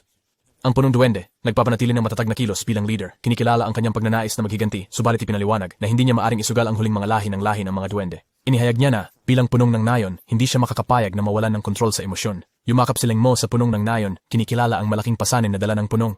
Nahahati sa kanyang personal na mga hangarin para sa paghihigante at ang responsibilidad na protektahan ang kanilang lahi. Habang ibinabahagi ni Lengmo ang desisyon ng punong duwende para sa paghihigante at ang kagustuhan na panagutin ng mga may sala sa sakit na kanilang idinulot, naiintindihan niya ang punto de vista ng punong duwende. Biglaan, isang malakas na aura ang nagsimulang manggaling kay Lengmo. At ang kanyang mga mata ay nipalabas ng kakilakilabas na usok na aura. Sa kanyang aura, siya ay matatag at walang pag-aalinlangan sa kanyang pangako na maghiganti para sa kanyang nayon. Ito ay nagmarka ng makabuluhang pagbabago sa personalidad ni Lengmo dahil nagsimulang lumutang ang negatibong aspeto ng kanyang karakter. Sa mga sumunod, kilala si Lengmo sa tao bilang isang hindi mamatay na kasamaan. Isang simbolo ng kanyang walang patid na paghahangad ng paghihigante. Mga linggo mamaya, naglakbay si Lengmo at ang puno ng barangay sa teritoryo ng pilak na lobo sa loob ng kagubatan. Ipinakilala ni Lengmo ang puno sa ina ng lobo at sa kanyang tuta. Sa gulat ni Lengmo, natuklasan niya na ang pilak na lobo na kanyang nasagip noon ay actually tao. ng gubat, hawak ang posisyon ng malaking autoridad. Naging malinaw na kasama ang Silver Wolf sa top 10 pinakamakapangyarihang hayop sa mundo. Rehiyon na may natatanging kakayahang tawagin ang iba pang mga lobo sa pamamagitan ng pag-awit sa loob ng isang tiyak na radius. Ang pagkisiwalat na ito ay nagdagdag sa kahangahangang kalikasan ng kanilang pagtatagpo. Ang Silver Wolf ay may kahangahangang kakayahang magutos sa kanyang hukbo ng lobo sa pamamagitan lamang ng isang mata. Salamat sa matibay na koneksyon sa pagitan ni Leng Mo at ng Silver Wolf. Nagbigay si Leng Mo ng maluwag. Ang hakbang na ito ay nagpaibsan ng kanyang kaisipan na alam nila na natagpuan nila ang isang bagong lugar na ituring na tahanan na hindi alam ng sino man sa panahong iyon ng Dwarven. Ang lahi na pinamumunuan ng 6 na matatanda at 44 pares ng mga batang dwarves ay eventually lumaki sa isang populasyon na nagbibilang sa milyones at bilyones. Naganap ang pagbabagong ito sa dating hindi gaanong mahalagang kagubatan. Minagahan ng hangahangang ebolusyon ng kanilang lahi sa loob ng milyon-milyong taon. Miter Malesk Sepelum. Nagpaalam si Leng Mo sa lahat ng ligtas at nagpatuloy sa kanyang landas ng paghihigante. Handa na niyang harapin ang lahat ng consequence at siya ay nalakad ng may matatag na determinasyon. Ang panindigan ni Leng Mo ay napakatibay na handa siyang isugal ang kanyang buhay para sa kadahilanang ito, hindi kailanman sumusuko. Sa kanyang alaala, hawak ni Leng Mo ang mga larawan ng mga mukha ng lahat ng kriminal sa loob ng imperyo ng Fragrance at siya ay matatag sa kanyang misyon na hanapin at alisin ang bawat isa sa kanila. Sa wakas, nakarating si Leng Mo sa isang maingay na lungsod ng tao na kinikilala sa mga gusaling mataas na umabot sa mga ulap. They were south of Bernabon na Stitzbol and carried ang South Nature. Nang subukang pumasok ni Leng Mo sa kastilyo, pinigilan siya ng 2 gwardiya na humingi ng pass sa pagpasok. Naguluhan si Leng Mo sa kahilingang ito na tila hindi pamilyar sa kanya. Ang mga gwardiya na nakaramdam ng kanyang kalituhan ay naging mas alerto. Nagpa siya si Leng Mo na subukan ng ibang diskarte at naisip na kung siya ay magpapaka-cute o magpapakabata, marahil ay papayagan siyang makapasok. Kaya pa man, sa kabila ng kanyang mga pagsisikap ng pagkaroon ng kaya-aya, tagpuan niya ang kanyang sarili na nakulong sa likod ng mga rehas. Bar. Tinransport nila si Leng Mo sa isang karwahe at habang siya ay tumitingin sa labas, napansin niya na ang mga tao sa lungsod na ito ay may kaunting itsura ng Europeo. Hindi niya maunawaan kung bakit lahat sila nagbibigay sa kanya ng kakaibang mga tingin. Isinama si Leng Mo sa palasyo at hinarap sa hari. Tinanong ng hari kung si Leng Mo ba ang taong walang pass ng pagpasok. Pumasa, nagdudulot ng hinala na siya ay isang espiya mula sa ibang bansa. Lalo niyang tinanong si Leng Mo tungkol sa kanyang pinagmulan at matapat na sinagot ni Leng Mo na nagmula siya sa isang maliit na nayon. Nayon? Sa pagkiring nagmula si Leng Mo sa isang mapapakumbabang nayon. Ang hari ay biglang nagutos sa kanyang mga bantay upang isagawa ang kanyang pagpatay. Agad na hinuli ng mga bantay si Leng Mo at inilugso siya upang harapin ang mapanglaw na kapalaran na ito. Si Leng Mo, sa isang desperadong pagtatangkang iligtas ang kanyang sarili, ay nagsimulang lumaban at sumigaw na siya ay isang bata lamang at hindi isang espiya. Siya ay mariin na tumututol sa hindi makatarungang pagtrato na kanyang kinahaharap. Ang hari, na may naguguluhang ekspresyon, ipinaliwanag na ang imperyo ng paglubog ng araw ay matagal nang kasangkot sa alitan kasama ng imperyo ng Fragrance. Ngunit ang isip ni Leng Mo ay puno ng mga ideya ng paghihiganti matapos marinig ang pagbanggit sa imperyo ng Pransya. Napabango. Tinanong ng hari si Leng Mo kung mayroon siyang anumang koneksyon sa mga nagnanais na saktan ng kanilang bansa, ngunit ang mga salubin ni Leng Mo ay nakatuon sa kanyang sariling mga plano para sa paghihiganti. Nagbigay si Leng Mo ng mapagkumbabang kahilingan sa hari na kung ang kaniyang kapalaran ay mamatay, mas gustong niya itong mangyari sa gitna ng labanan. Naglilingkod sa kanilang militar. Ang hari, na sa unay nagulat, ay nagulat sa tapang ni Leng Mo. Tiyak ni Leng Mo sa hari na siya ay isang mahusay na mandirigmana at malaking tulong ito sa kanilang hukbo. Namangha sa determinasyon ni Leng Mo, bumangon mula sa kanyang upuan ang hari at ipinahayag na maaaring ilagay si Leng Mo sa grupong Dare to Die. Mga tuntunin. Ang grupong ito ay binubuo ng mga individual na nasa unahan ng labanan. Nagsisimula. Ang labanan. Ang pangunahing layunin ng grupong Dare to Die ay ang gamitin ang pangunahing puwersa ng kaaway laban sa kanila. Sa grupong ito, walang kaligtasan. Maaari silang sumugod o tumakas. Kamatayan ang malamang na kahihinatnan. Higit pa rito, ang rate ng kaligtasan sa grupong Dare to Die ay mas mababa sa 1%. Si Leng Mo, ang kanyang mukha puno ng determinasyon, nagpahayag na siya ay lubos na handa para sa mga odds na ito. Sa pagmamasid ng hari sa matatag na espiritu ni Leng Mo, lubos siyang humanga at nagutos sa kanyang mga knight na ilagay si Leng Mo sa grupo ng Dare to Die.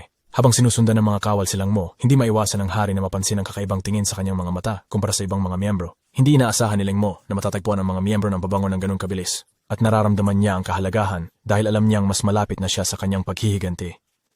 Nakilala ng hari na ang pangalan at ang ugali ay angkop para sa militar at nagpapakita siya ng natatanging aura. Sa umaga, inatid ng mga gwardya si Leng Mo sa site ng pagsasanay. Habang tinitingnan ni Leng Mo ang kampo ng grupong Dare to Die, napansin niya ito na isang lugar na nakakatakot na katahimikan.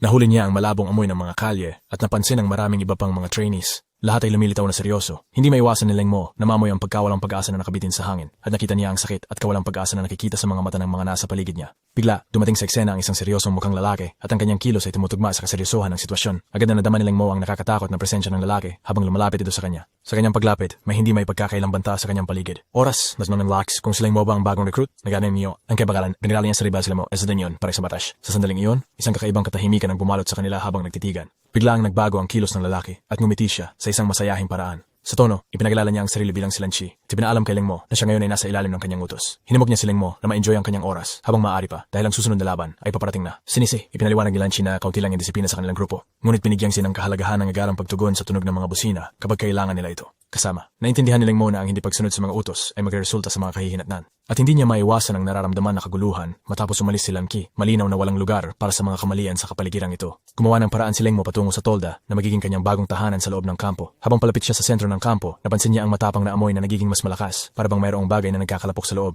Gayunpaman, kung ihahambing sa puting amoy na kanyang nasagap nang bumalik sa nayon ng mga duwende, ang amoy na ito ay tila medyo maamo. Habang naglalakad si Ling Mo sa loob ng yungib, siya ay nakarinig ng ingay. Sa kampo, aksidenteng nabangga niya ang isang sundalo na sa simula ay nagpakita ng mapaghamong sa loobin. Subalit, sa sandaling makita ang matinding at mapaghiganting titig ni Lang Mo, agad na natakot ang sundalo at, na naguguluhan, hindi masyadong pinansin ni Ling Mo siya at nagpatuloy sa harap ng kanyang tolda na tila mas malaki kaysa sa iba. Sa pagpasok sa kanyang tolda, nagulat si Ling Mo na mayroon na palang ibang tao sa loob. Iniisip niya na walang dahilan para mag-alala para sa kanyang sariling kaligtasan dahil lahat naman sila ay nakatadhana na harapin ang malagim na kapalaran. Ang mga sa loob ng tent ay tala iba-iba at may kabuuang 4 na individual na naroroon. Kasama sa kanila ay isang lalaki na may pulang buhok na may malaking espada na balot sa pulang tela. Kasama sa iba pang mga tao sa tent, napansin ni Ling Mo ang isang batang lalaki na may luntiang buhok na mayroong isang punyal bilang kanyang sandata. Mayroon din siyang kasamang babae na may asul na buhok at mga mata. Tila nagpapakawala ng aura ng malamig na yelo. Ang ika-4 na kasapi ay isang babae na hawak lamang ay isang libro. Hindi maiwasan ni Ling Mo na mapagtanto na bawat isa sa kanila ay may natatanging at kahangahangang kasanayan. Nagtataka siya kung bakit 4 na individual lamang ang nakatira sa isang tent na pang-30, ngunit pinapaalala niya sa kanyang sarili na huwag itong palakihin dahil ang kanyang paghihiganti ang kanyang pangunahing pokus. Bigla na lamang tumunog ang isang horn, at bilang tugon, tumunon lahat ng mga miyembro ng squad sa aksyon. Mabilis na tumakbo patungo sa kanilang itinalagang mga posisyon si Ling Mo at ang kanyang 4 na kasamahan sa tent habang sila ay nagpapahanda para sa kung ano. Nasa harap, habang pinagmamasdan ni Ling Mo ang kanyang mga kasamahan sa squad na kumikilos agad. Hindi niya maiwasang mapansin ang kanilang natatanging katangian. Ang babae na may aklat ay kumilos ng mabilis tulad ng hangin, magaan at maliksi. Ang lalaki may pulang buhok ay sumasabog, parang isang matalas na bala. Ang babae na may maamong katangian ay malumanay, ngunit mabilis ang daloy. Parang isang di mahawak na agos. Ang may hawak ng berdeng teenager sa kabilang banda ay may matatag at malakas na puwersa. Kabayo. Naalala ang lahi ng mga duwende. Napagtanto ni Ling Mo na kailangan niyang bilisan ng takbo upang maiwasan ang pagkalit sa kanyang unang araw. Pinilit niya ang sarili na tumakbo ng buong bilis. Ngunit habang tumatakbo siya, naramdaman niya ang bagong lakas na umuusbong sa kanya. Hindi siya sigurado kung ito ba ang enerhiya na kanyang naipon sa kanyang training o ibang bagay na nag-iiba. Si Ling Mo ay nakakaranas ng malaking paglago at hindi pa niya lubos na nauunawa ng lawak nito. Ang bagong natuklasang bilis at kausayan ni Ling Mo ay nag-iwan ng panggulat sa kanyang 4 na kasama sa tent. Lumaki ang kanilang mga mata habang pinapanood nila siyang dumaan sa kanila. Ang kanyang mga kilos ay tila hindi posible. Ang babae sa kanila ay lalong namangha sa hindi kapanipaniwalang bilis ni Ling Mo. Hindi nila maunawaan kung paano siya makagalaw ng mabilis. Patuloy ang kahangahangang pagpapakita ni Ling Mo habang magaan niyang tinatalunan ang mga sanga ng puno at lumalanding sa ibabaw ng tubig nang hindi gumagawa ng kahit isang alon. Ito ay nag-iwan ng kumpletong pagkagulat sa 4 na miyembro ng kanilang koponan. Nagtataka kung sino si Ling Mo at saan siya nanggaling habang sila ay nagtitipon. Sa likuran niya, hindi maiwasan ng iba pang mga miyembro ng koponan na mag-usap ng masigla tungkol sa kanyang pangkaraniwang bilis at kakayahang umiwas. Mahirap paniwalaan ni Ling Mo kung paano niya naabot ang kahangahangang bilis na ito ng mabilis. Ang batang babae na may libro ay tila naakit sa kakayahan ni Ling Mo at itinuring siya na isang natatagong talento. Ang pagsasanay sa Death Squad ay medyo simple lamang dahil wala masyadong dahilan para mag-invest sa malawak na pagsasanay dahil inaasahan lahat na mamatay. Ang kanilang pangunahing pokus ay sa disiplina at pagsunod sa mga nakakataas. Sila ay sinanay na makinig sa mga utos at agad na isakatuparan ng mga ito kung saan karaniwang kasama ang pagtakbo sa itinakdang mga lokasyon. Pagkatapos ng isang araw ng monotonong pagsasanay, silang lahat ay bumalik sa kanilang mga tolda. Napag-alaman ni Ling Mo na walang anumang aktibidad o libangan sa kampo at wala rin siyang partikular na gusto gawin sa kampo. Ang lugar na iyon, umupo si Ling Mo sa kanyang tolda, hawak ang bato sa kanyang kamay, nalunod sa mga saloobin ng paghihiganti habang pinagninilay-nilayan niya ang kanyang mga plano para sa paghiganti. Lumapit sa kanya ang kanyang mga kasama sa tent. Sinabi ni Ling Mo sa kanila na hindi siya nasa magandang mood at ayaw niya magdulot ng kaguluhan. Ngunit may ibang usapin sila na gustong talakayin. Ipinaliwanag nila na kailangan nilang pumili ng isang leader para sa kanilang tolda upang mapanatili ang kaayusan at maiwasan ang tunggalian. Mga tunggalian, mahalaga para sa kanila na mayroong namumuno upang maiwasan ang kaguluhan. Nagpakilala sila kay Ling Mo. Tinawag nilang pula ang lalaki na may pula na buhok. Ang batang babae na may libro ay Code. Ang binatilyong lalaki ay Green. At ang batang babae na may malamig na aura ay Asul. Sila ay nagdedesisyon kung sino ang magiging pinuno ng kanilang tent. Minungkahi ng Code si Ling Mo bilang kanilang pinuno. Leader, kinikilala ang kanyang kahusayan at lakas. Gayunpaman, maamo na tinanggihan ito ni Ling Mo. Ipinahayag niya na hindi siya interesado sa pamumuno at ang pagkapanalo sa isang karera ay walang ibig sabihin sa kanya. Naniniwala siya na ang bilis ay isa lamang elemento ng labanan. Iyon, imungkahi ni Ling Mo ang isang magkaibang uri ng kompetisyon kung saan sila maglalaban upang makita kung sino ang makakapatay ng pinakamaraming kaaway. Tinawag niya ang lahat na sumali sa contest na ito. Sa una, ay medyo hindi sigurado ang iba, ngunit nahikayat sila ng mga salitang nagpapalakas loob ni Ling Mo. Cool. Mga kalagahan na magkarisawi at magkaroon ng kakayahan ng buhay, ano man ang mangyari? Sa pagdinig nito, ipinahayag ni Code ang kanyang mga pagdududa. Sa tingin niya mas madali itong sabihin kaysa gawin, lalo na at sila lamang ay mga advanced na mandirigma. Si Ling Mo, na may determinadong ekspresyon, tinanong kung ano ang maaaring kahinatnan kung sabay-sabay nilang gagamitin ang kanilang QI. Dahil mahirap na gamitin ito ng mag-isa. Naguluhan ang Code sa ideyang ito. Sa India, ipinaliwanag ni Ling Mo ang kanyang mungkay na sa pamamagitan ng pagkasama ng kanilang dalawang kapangyarihan sa mata, makakamit nila ang parehong layunin. Maaari silang lumikha ng mga pasanggalang layer. Pin-emphasize na kung malabanan nila ang unang atake, matagumpay silang makakapasok sa teritoryo ng kalaban. Magbibigay ang estratehiyang ito ng mas malaking tsansa sa kanila para mabuhay at magtagumpay. Nagpahayag ng kanyang pag-aalala si Code. Nagbanggit na ang isang atake ay maaaring maubos ang malaking bahagi ng kanilang QI. Tumugon si Leng Mo, tinitiyak sa kanila na wala silang kakayahang QI ang kanilang mga kalaban. Ginagawang mas hindi nakakatakot ang gawain. Gayunpaman. Ngunit, nag-alala si Code na kapag sila'y nakapasok sa teritoryo ng kaaway, sila'y laging nasa panganib na mawalan ng kanilang buhay. Si Leng Mo, puno ng matatag na determinasyon, ipinahayag na kapag sila ay nasa loob ng domain ng kaaway, ang responsibilidad ay tuwing mahuhulog sa kanyang mga balikat. Ang deklarasyong ito ay nagdulot ng kabalisahan kay Code at tinanong niya kung kakayanin ba ni Leng Mo na mag-isa. Si Mo, may matatag na kislap sa kanyang mga mata, tiniyak kay Code na gagawin niya ang lahat upang mabuhay. Bilang paghanga sa dinatitinag na determinasyon ni Leng Mo, hiniling ni Code ang opinyon ng iba. Pula, berde at asul, lahat ay sumang-ayon kay Leng Mozi. Plano, may kolektibong desisyon na sa lugar. Iminungkahi ng Code na dapat silang magsimula agad na magsanay sa kanilang koordinasyon. Agad at iwasan ang anumang karagdagang pagkaantala. Sila'y nagsimula ng kanilang pagsasanay sa koordinasyon na nasa gitna ng koponan si Leng Mo at hindi makagamit ng Shi. Sa kanilang pagsasanay, nalaman nila na kapag ang QI ng apat na magkakaibang elemento ay nagbuklod sabay-sabay, ito ay nagdudulot ng malakas na pagsabog. Habang nag-aensayo, naganap ang di inaasahang pagsabog. Nagulat ang mga lokal na naisip nilang sila'y sinasalakay. Si Lanki sa kanyang kampo rin ay nagpanik. Sa akalang ang kanilang base ay sinasalakay. Nakita niya ang usok na pumapaligid sa tolda ni Leng Mo at sa mga tolda ng kanyang apat na kasama. Hinihinala nila na nagpaplano sila ng pagtakas. Gayunpaman, nang maipon ang usok, lumitaw ang isang maliwanag, matinding liwanag, at sa loob ng kahalagahan na iyon, lumitaw si Leng Mo na may kaunting pinsala. Mga kwento, nagtataka ang mga manonood kung paano naligtas ni Leng Mo ang pagsabog. Agad na hinugot ni Leng Mo ang kanyang espada na pumapatay sa mga immortals. At nagsimulang manipulahin ito ng may mahusay na kasanayan at determinasyon. Ang mga manonood ay lubos na nagtataka sa mga kilos ni Leng Mo, pati na rin si Lanchi, hindi niya maunawaan kung sinubukan ba ni Leng Mo na manakit ng iba o kung siya'y nawalan ng katinuan. Subalit, habang pinagmamasdan ni Lanki ang kalinawan sa mga mata ni Leng Mo, natanto niya na malayo pa si Leng Mo sa pagiging baliw. Nanatiling matatag si Leng Mo habang sumama sa kanya ang kanyang mga kasamahan, tinulungan siyang tumayo. Tembrate tummy twirl to Serlic expression. Nagsalita siya, ipinaliwanag na kahit ang QI ng apat na magkaibang elemento ay hindi maaaring magkakasama sa mahabang panahon, ito ay sapat na oras para sa kanila na makayanan. Ngumiti si Leng Mo, bulong na kailangan nilang magpatuloy. Nagbahagya ng grupo ng malalim na tawa bilang tugon sa mga salita ni Code. Muli nilang ipinahayag ang kanilang determinasyon na mabuhay. Gayunpaman, nanatiling naguguluhan si Lanchi, nagtataka kung nakalimutan ba nila na ang kanilang grupo ay nabuo para sa kanilang pagkawasak. Mga mata, ang pagmamasid kay Leng Mo at sa iba na magkasamang tumatawa ay isang bagong karanasan para kay Lanki na laging sanay sa malungkot at walang pag-asang buhay. Tinatagda sa patuloy na espektrum ng kamatayan na nasaksihan ang pagkawala ng kanyang mga kaalyado isa-isa. Matagal na sumuko si Lanki sa pag-asa ng pagkakaligtas. Doon niya hiningi na maitalaga sa kampo ng kawalan ng pag-asa kung saan ang posibilidad ng pagkakaligtas ay tila hindi kapanipaniwala, ay manipis. Noong una, nagnanais si Lanki na magpakailanman sa kampo ng pagkabigo, ngunit ang bagong natuklasang determinasyon ng koponan ni Leng Mo ay nagpababago sa kanya. Lutasin. Ang daluyong ng emosyon ay nagpabigat sa kanya. Et her naway sorry and praying God. Si Anshi, na palaging tumatakbo mula sa malupit na realidad na higit pa sa sinuman, ay nag-aasam ng kaligtasan. Ang kaligtasan na puno ng pag-overflow ng emosyon at may mga luha na dumadaloy sa kanyang mukha, sumigaw si Lanki na kailangan nilang mabuhay. Pagkatapos ay nagbigay siya ng utos sa grupo ni Leng Mo na nagpapahayag na hindi na sila kailangang dumalo pa sa mga karagdagang sesyon ng pagsasanay. Si Leng Mo ay naiwang baliw sa biglang pagbabago ng direksyon. Sa utos ni Lanchi, sinimulang magsanay ng mabuti ng lahat ng iba para mapabuti ang kanilang lakas. Nagsisimula sa isang hamon na 100 kilometrong takbo. Umalis si Lanki na darama na ito ang pinakamagandang magagawa niya para suportahan ang kanyang mga kasama. Samantala, si Leng Mo at ang kanyang koponan ay puno ng kaligayahan at malakas na determinasyon na mapabuti ang kanilang sarili. Sa mga susunod na araw, walang tigil sila sa pagtatrabaho para mapalakas ang kanilang pagkakaisa. Sa bawat sesyon ng kanilang pagsasanay, ang kanilang timing ay nagiging mas tiyak at habang papalapit ang labanan, ang kanilang mga puso ay nagiging mas matatag at ang kanilang samahan lumalim. Dumating na ang panahon ng digmaan at parehong handa na para sa labanan ang dalawang hukbo. Si General G, na namumuno sa grupo ng Dare to Die, ay nagbigay ng utos na mamatay. Bayad, sinundan ng malapit ni Leng Mo at ng kanyang koponan, lahat ay matatag at handang lumaban para sa kanilang kaligtasan.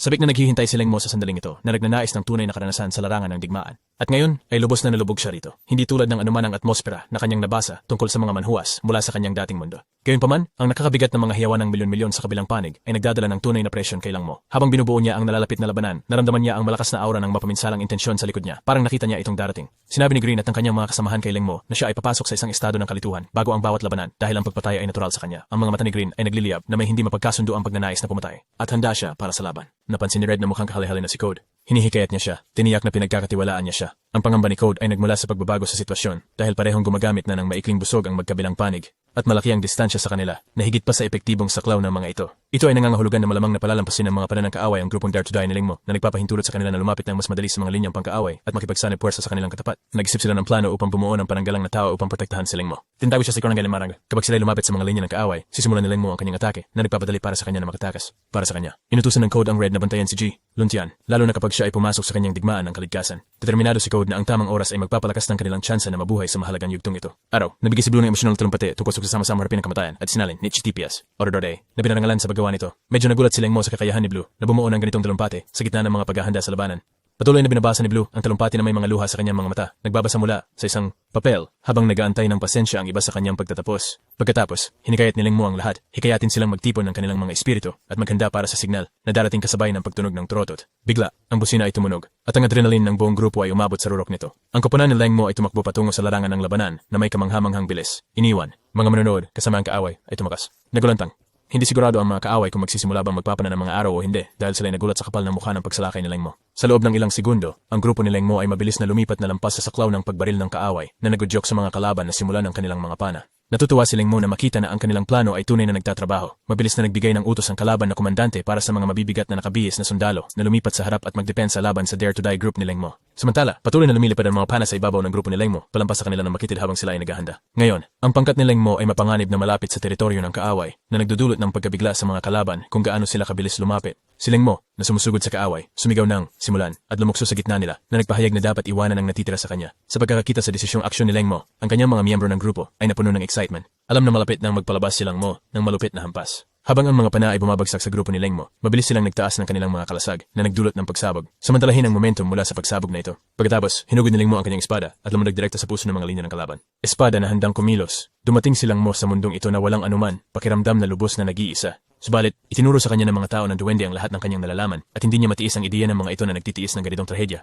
Napuno ng galit, kumampay siya ng kanyang espada nang may buong lakas habang lumilipad sa hangin, bumaba ng may malaking pagsabog. Ito, Code, Red at Green ay tunay na nagulat. Ang kaaway na commander na saksi sa kahangahangang pagpapakita ni Leng Mo ay nagpatuloy na nag-aalala. Sa desperado, sa kawalan ng pag-asa, inutusan niya ang kanyang hukbo na patayin lahat ng miyembro ng Dare to Die at walang maiiwang buhay. Nagtataka ang kalaban na leader kung paano sila lumapit ng mabilis habang maingat na iniiwasan ng mga pana. General G, sinusuri ang mga kilos ni Leng Mo ay tunay na namangha sa kanilang kakayahan. Sa mga linya ng kaaway, kumalat ang takot habang sila'y namamangha sa bilis at lakas ni Leng Mo. Migi or second century. Rango, pinag-isipan ng paglikha ng isang landas sa pamamagitan ng pagpatay upang lumaban sa kanyang paraan. Nanginig sa takot ang mga linya ng kaaway habang pinapanood si Leng Mo na sisingilin. Hindi sigurado kung paano haharapin ang kanyang walang puti na salakay. Si Leng Mo, si Moing, pinapalakas ng determinasyon at galit, ay kumampay ng kanyang Immortal Slayer na espada sa mga linya ng kalaban na may nag-aapoy na pagnanais na pagkiganti sa mga taong nagwasak sa kanyang mga tao at sumakop sa kanyang lupain, ang kanyang nayon. Ngunit, ang kanyang pagkatagay ay nagharap sa isang hindi inaasahan hadlang, isang malakas na depensa na itinulak siya pabalik na may malaking presyon. Lumaki ang mga mata ni Leng Mo na makita niya ang isang mabigat na nakabihis na mandirigma, mga mandirigma. Malalakas na kalaban ang humaharang sa kanyang daan. Nakakagulat ang kanilang lakas at katatagan dahil hindi niya inaasahan na magpapadala ang kaaway ng mga sundalo na ganito kalalim upang harapin sila. Si Coach Sapula, na pinapanood ang pagunlad ng sitwasyon, ay may malalim na pangamba para kay Leng Mo habang tumitingin si Leng Mo pabalik sa kanyang grupo. Na-realize niya na ang kanilang QI ay hindi pa ganap na nabubuo kung hindi nila kayang ipagpatuloy ang pakikipaglaban. Panganib, nanindigan si Leng Mo laban sa mga malalakas na sundalo. Nasa isip niya ang biglaang plano. Nawala siya sa paningin ng sumusugod na mga sundalo kaagad nang sila'y umatake. Ginamit niya ang kanyang natatanging bilis para ikot sa kanila habang tinutukso sila sa kanyang mga salita.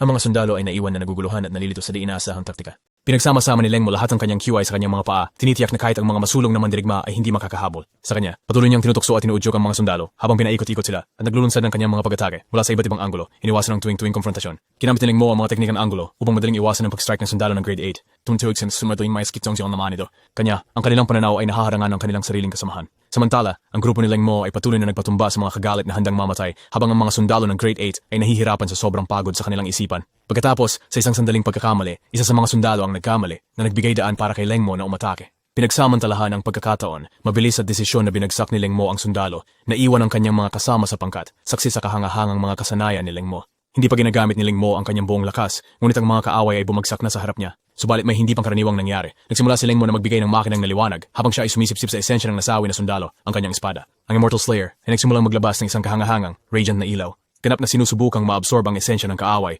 Nadama ni Leng Mo ang pagtaas ng kanyang ki at lumakas ang enerhiya ng kanyang banal na sandata. Na-realize niya na ito ay epekto ng mga bihirang mina na kanyang ginamit sa pagbuo ng espada. Naniniwala si Leng Mo na ang espada ng walang kamatayang pumapatay ay nagdadala ng mga espiritu ng lahat ng mga nagambag ng kanilang bihirang mga mina. Sa ngayon sila ay nagpapala sa kanya habang iniisip niya. Mula dito, ang mga linya ng kaaway ay nanood sa pagtataka at takot habang ipinapakita ni Leng Mo at ang Dare to Die group ang kanilang bagong katapangan, kapangyarihan. Nang may buong QI, binigyan ni Leng Mo ang kanyang grupo ng utos na isagawa ang kanilang atake. Habang nagpatuloy ang labanan, maraming kaaway na sundalo ang nahulog sa walang habas na opensiba. At ang kalupitan ko paano sila pinatay ay nagpadala ng mga panginginig ng takot sa mga linya ng kaaway. Linya, si Leng Mo ang responsable sa maraming kasiraang ito. Lumabas bilang isang gumaganti na figura na tila walang hinahangad, kundi paghihiganti at dugo. Nagsimulang mag-alala ang kanyang grupo tungkol sa pagbabagong nakita nila sa kanya. Kaaway, nakita si Leng Mo sa kanyang katakot-takot na kalagayan. Simula nang tingnan siya bilang isang hindi pang karaniwang nilalang, isang demonyo, immortal. Ginagawa silang alanganin na harapin siya sa labanan. Ilang oras na ang nakakaraan, nagsagawa ang grupo ni Ling Mo ng kanilang plano nang walang kamalian, nagdudulot ng takot sa puso ng mga kaaway. Unang binabatikos ng mga tao si Ling Mo bilang isang hindi pangkaraniwang talento sa larangan ng digmaan. Subalit, habang walang habas na pinapatay ni Ling Mo ang mga sundalong grade 8, isang kasama na pagnanais na pumatay ang nagsimulang magpakita sa kanya. Nadarama niya na nagiging adik siya sa gawaing pagpatay. Mga buhay, hindi malaman ni Ling Mo kung tuba ay dahil sa kanyang sariling katangian o sa impluensya ng espada ng walang kamatayang kumapatay. Ngunit hindi may pagkakailangang isang bagay. Ito ay lubos na kasiya siya. Habang hawak niya ang espada, ito ay sumipsip ng malalaking halaga ng enerhiya mula sa bawat kaluluwang bumagsak. Ngunit ang mga negatibong emosyon na nauugnay sa kamatayan tulad ng galit, pagkapuot at hindi pagsang-ayon, nagsasalikop sa loob ni Ling Mo parang isang baha ng langis na binuhos sa nag-aapoy na apoy. Nakikita si Ling Mo sa kanyang nakakatakot na estado. Ang mga linya ng kaaway ay basa sa pawis, hinahawakan ng takot. Tuloy-tuloy na ang mga sundalo na bumubuwal sa kanya at ang lakas ni Ling Mo ay patuloy na lumalakas at nagiging masama sa bawat pagpatay. Bumalik si Ling Mo sa kanyang grupo at tinanong ni Code ang kanyang kalagayan. Lumalabas si Ling Mo na nagpapakita ng bagong aura ng kadiliman at lakas, sumagot na mas mabuti ang kanyang pakiramdam kaysa dati. Biglaan, sinubukan ng kalaban na Dare to Die group na magsagawa ng isang sneak attack kay Ling Mo, ngunit may isang nakakatakot ng ngiti, kumampay siya, ang kanyang espada. Habang ang espada ay sumusugat sa hangin, isang alon ng apoy ay agad na nagpakalat ng mga malulusob sa abo sa isang kisamata. Patuloy ang walang humpay na paglusob ni Ling Mo, nadarama ang walang katapusang daloy ng lakas sa kanya. Siya ay kumakain sa galit at galit na tila nag-iipon sa kanya, at ang kanyang pagnanais na pumatay ay hindi mapapawi. Ang kanyang mga aksyon ay hindi na sa kanyang kontrol. Dahil ang gawa ng pagpatay ay naging automatiko. Biglaan, isang sandali ng pag-out of belly ang bumuwag, at nagising si Ling Mo mula sa mapaminsalang trance. Natuklasan niyang napapalibutan siya ng walang buhay na katawan ng libo-libo. May dugo na nagdudulot ng dumi sa larangan ng labanan. Ang Code na nagmamasid sa kalagayan ni Ling Mo ay nakaramdam ng lumalaking pangamba para sa kanyang kalagayan. Ang natitirang mga sundalong kaaway ay nababaliw sa takot, naniniwala na nagiba si Ling Mo sa isang demonyo, hindi na isang tao. Ang kanyang mapanganib na aura ay sobrang malakas na may napakaraming galit na nanirahan sa kanya. Naghamon si Ling Mo sa natitirang mga sundalo na nagtataas sila na magpatuloy kung nagnanais silang harapin siya. Bigla, inutos ng commander ng kalaban ang pag-atras, nagtapos sa labanan. Nang marinig ito ay ang natitirang mga miyembro ng Dare to Die ay napuno ng tuwa at kasiyahan. Kasabikan, pinagdiriwan ng kanilang kaligtasan sa pamamagitan ng hiyawan, sigawan ng kalwalatian at tibok ng puso. Tawa, nakarinig si Ling Mo ng kanilang kasiyahan at tumingin sa kanyang mga kasama na may ngiti ng kaginhawaan. Siya rin ay natuwa na sila ay nakaligtas sa labanan.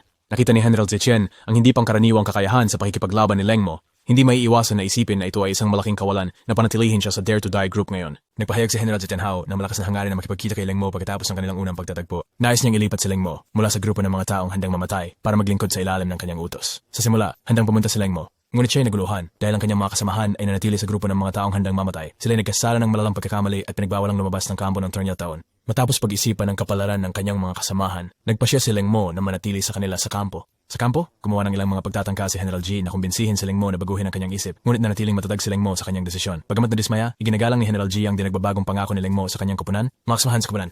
Sa kabilang kailan medyo may klimanahon magkasama. Nabahagi sila mo ng mga kanasan na buhay kamatayang kasama ang kanyang mga kasamahan sa team. Nabuo na malalim na samahan. Malalim na samahan. Meron silang motto na kanilang itinatangi na mabuhay ng magkasama sa lahat ng mga hamon. Unti-unti, may ilang pagbabago na nagsimulang maugat sa loob ng Dare to Die group at ang kanilang mga praktika ay nagdudulot ng mas maraming kalahok. Sa isang sort ng araw, sino ay naglunsad ng pagsusuri sa kanilang unang karanasan sa labanan. Gumawa ng kinakailangang mga pag-aayos sa kanilang mga estratehiya at pagkakataon. Ang labanan ay nagmarka ng unang pagpatay ni Ling Mo sa isang tao gamit ang Sinister Immortal Slayer. At ito rin ang unang pagkakataon na natuklasan niya ang kakayahang sumipsip ng espada ng enerhiya at palakasin ang kanyang hangarin na pumatay. Sinimulan ni Ling Mo ang gawain ng pagbabago sa atake ng 7 nakamamatay na hiwa na nagiging 7 ang orihinal na 49 na estilo. Ang espada ng walang kamatayang pumatay ay napatunayan na mahalaga sa panahon ng labanan at nang walang ito, baka hindi nakaligtas si Ling Mo. Determinado, nagpasya siya na araw-araw na pagsasanay upang ganap na maisama ang 7 estilo na ito sa kanyang labanang repertoire. Sa loob ng susunod na 3 taon, bawang balas tapos ng mga laban, malalaki ang malight.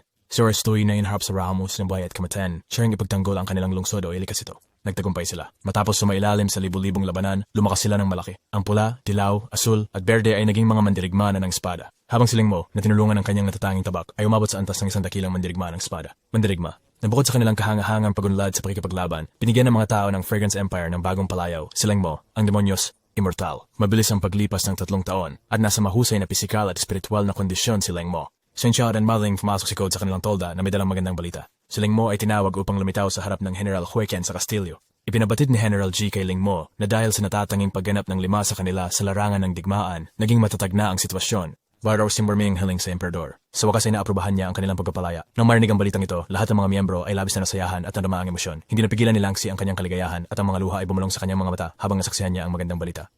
Nagpahayag si Ling Mo ng kanyang pasasalamat kay General G at ipinaabot na pinahahalagahan nila ang pangangalagang natanggap nila, ngunit hindi sila nagplano na manatili doon ng matagal. Sa panahong ito, ipinaliwanag ni Ling Mo na sila ay nagsimulang mabagot sa walang patid ng mga labanan at nagnanais na sundan ang kanilang sariling landas. Tiniyak niya sa general na sila ay handang tumulong sa kaharian sa hinaharap kung kailanganin sa hinaharap. Tuwasang so, prinag de General Zed o monang bike simo na maral sila ang kanilang kaibigan na si Zed. Naruyong majok, doon para sa kanila. Pagkatapos ng kanilang selebrasyon, lubos nilang tinikman ang masasarap na pagkain na maingat na inihanda ni Zee. Palpable ang kanilang excitement habang pinapalasa pang masarap na salo-salo. Lubos na ini-enjoy ang bawat sandali. Tanobarto Mengko Langgav.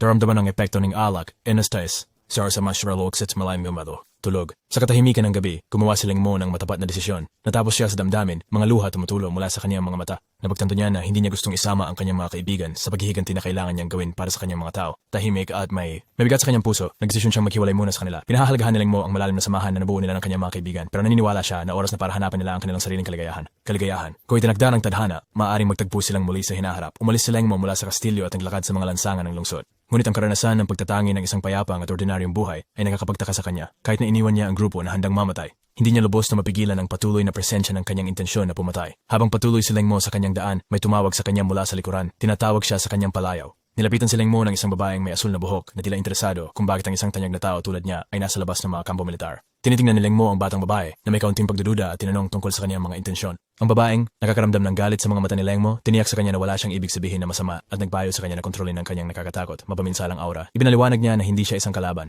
Ngunit sa halip, hindi niya pa nakita ang Dare to Die group, ipakilala ang kanyang sarili bilang Langer Dorst. Inihayag niya na isa siya sa mga Magus na sumali sa kampo lamang isang buwan ang nakalipas.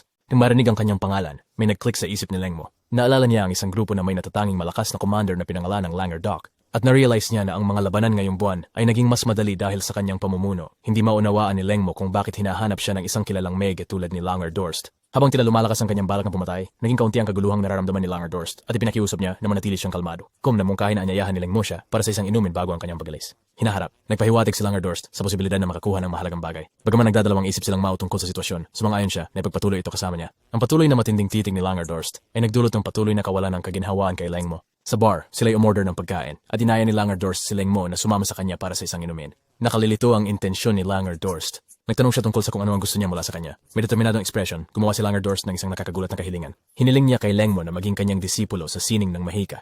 Nabigla si Lengmo sa proposisyon.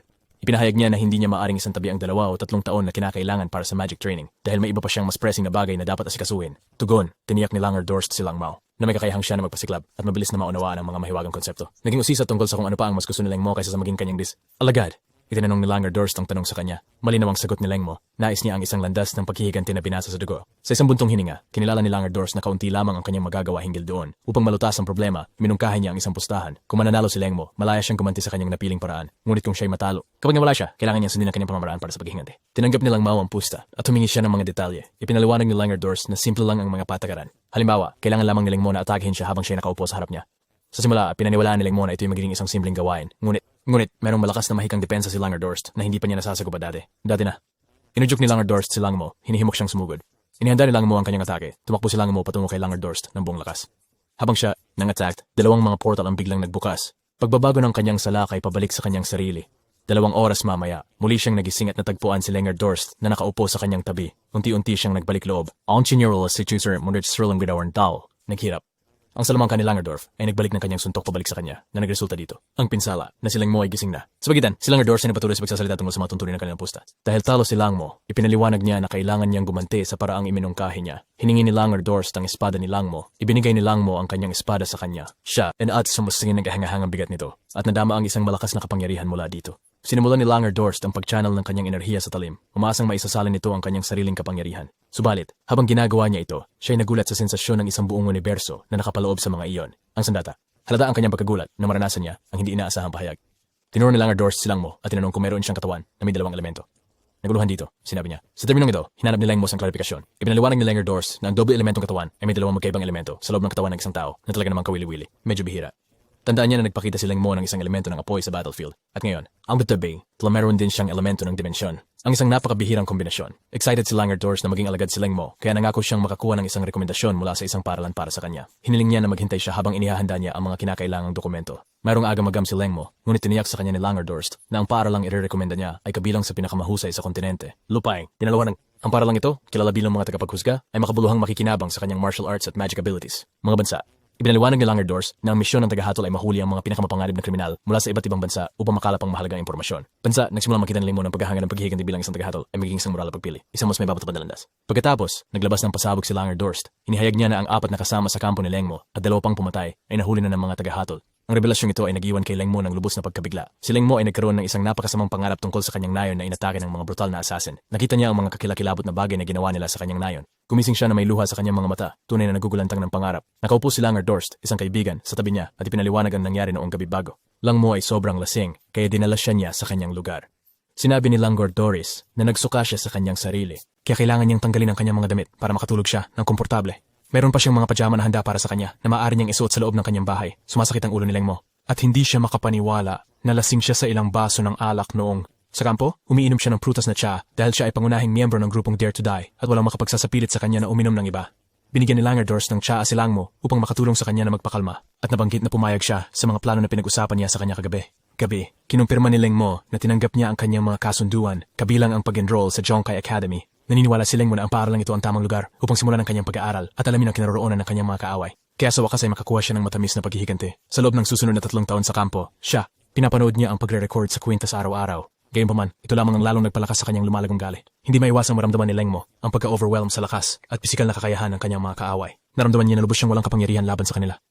Napansin ni Langer Dorst na mukhang nawawala sa kanyang iniisip si Leng Mo at tinanong siya kung ano ang kanyang iniisip. Tungkol, pinapaalala rin niya sa kanya na ang entrance exam para sa Chiang Kai-shek Academy ay magiging mahirap. Ipinaliwanag ni Langer Dorst na taon-taon. Milyon-milyong estudyante mula sa buong mundo ang dumating para kumuha ng pagsusulit, ngunit ilang daang libo lamang ang nakapasa. Sa kabila nito, nagulat si Leng Mo sa kung gaano kahirap na mapasa lamang ang pagsusulit.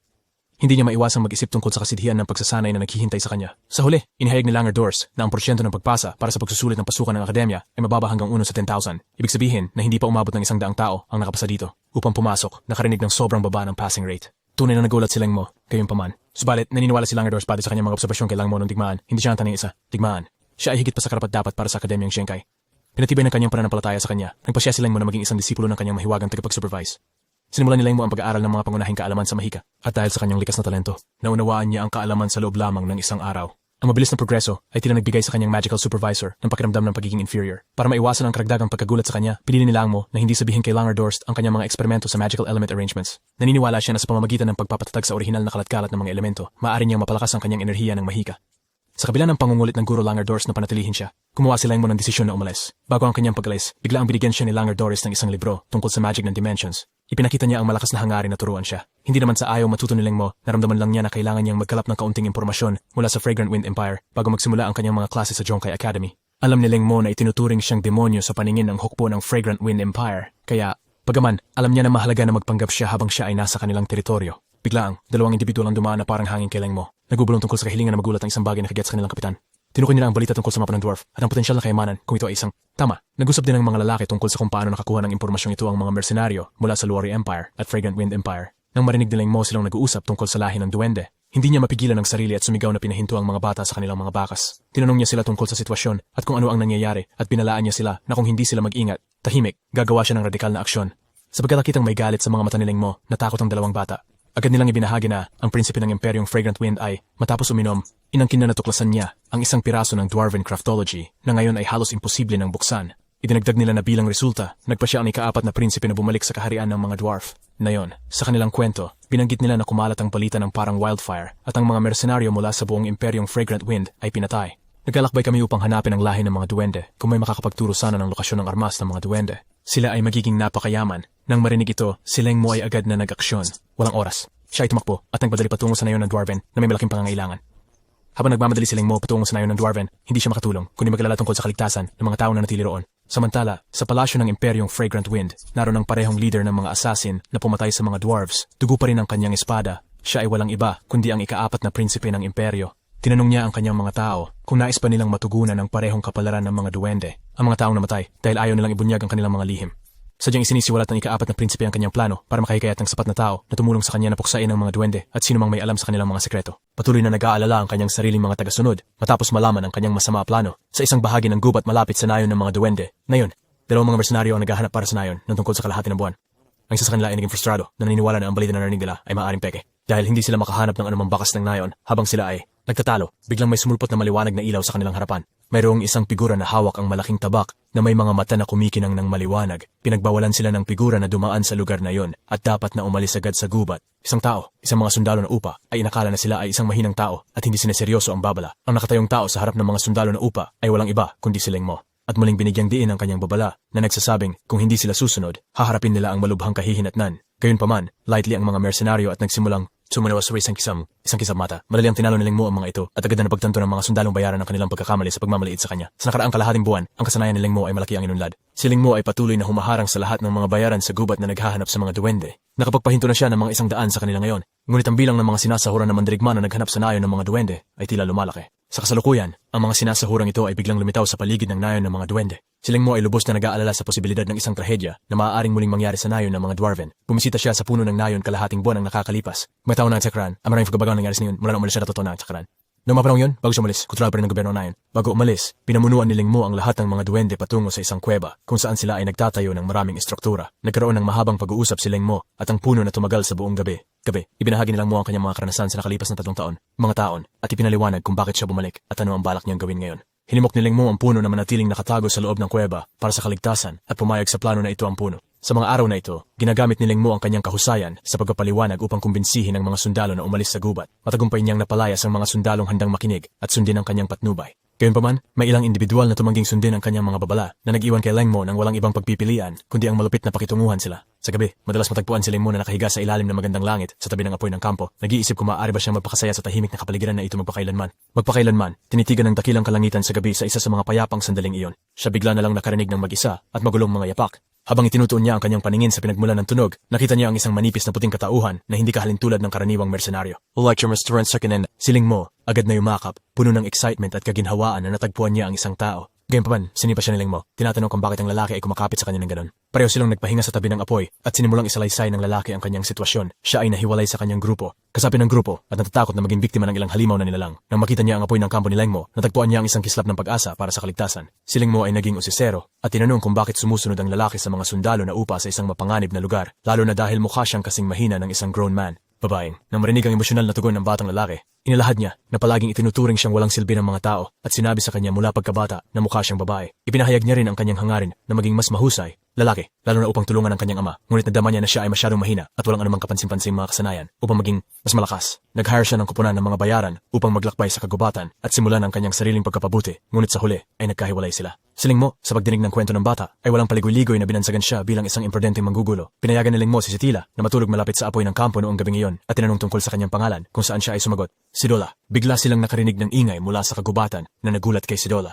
Sa takot, sinubukan niya yakapin si Leng Mo muli, ngunit ginamit ni Leng Mo ang kanyang paa para panatilihing malayo siya. Pinapanatag siya na hahawakan niya ang sitwasyon. Habang lumalapit ang tunog, lumitaw ang malaki at galit na monster na werewolf. Lumitaw. Nakita ito. Si Sitola ay labis na natatakot. Pawis na pawis. Ang werewolf ay patong-patong sa kanila na may mukhang nakakatakot. Subalit, lumabas na ito ay alagang silver wolf ni Leng Mo na nagsimulang magmahal sa kanyang amo ng malambig. Si Mo, bagaman mayroong isang nakakatabang ugnayan si Leng Mo at ang silver wolf, nananatiling walang malay si Sidila dahil sa matinding takot na kanyang naranasan. Nang akala niya na ang halimaw ay malapit ng umatake sa kanila. Kinabukasan, may bagong grupo ng mga bayaran ang pumasok sa gubat at nagsisimula na silang mapagod matapos ang ilang araw ng paglalakbay. Sila'y nagsisimula ng mainip habang itinutuloy nila ang kanilang paghahanap. Gayunpaman, hinimok ng kanilang kapitan na manatiling alerto at panatilihing mataas ang kanilang diwa. Binibigyang diin ang kahalagahan ng pagiging alisto sa kanilang paligid, lalo na dahil sila ay nasa teritoryo na pinag-uusapang pinamamahayan ng mga demonyo. Nagpaalam din ang kapitan sa grupo na narinig niya na ang ika-4 na prinsipyo ng imperyo ng Piaksoyan, personal niyang pinamumunuan ang kanyang hukbo patungo sa lokasyong ito. Sa pagkarinig ng balitang ito, ang iba pang mga miyembro ng grupo ay nagsimulang maging medyo kinakabahan.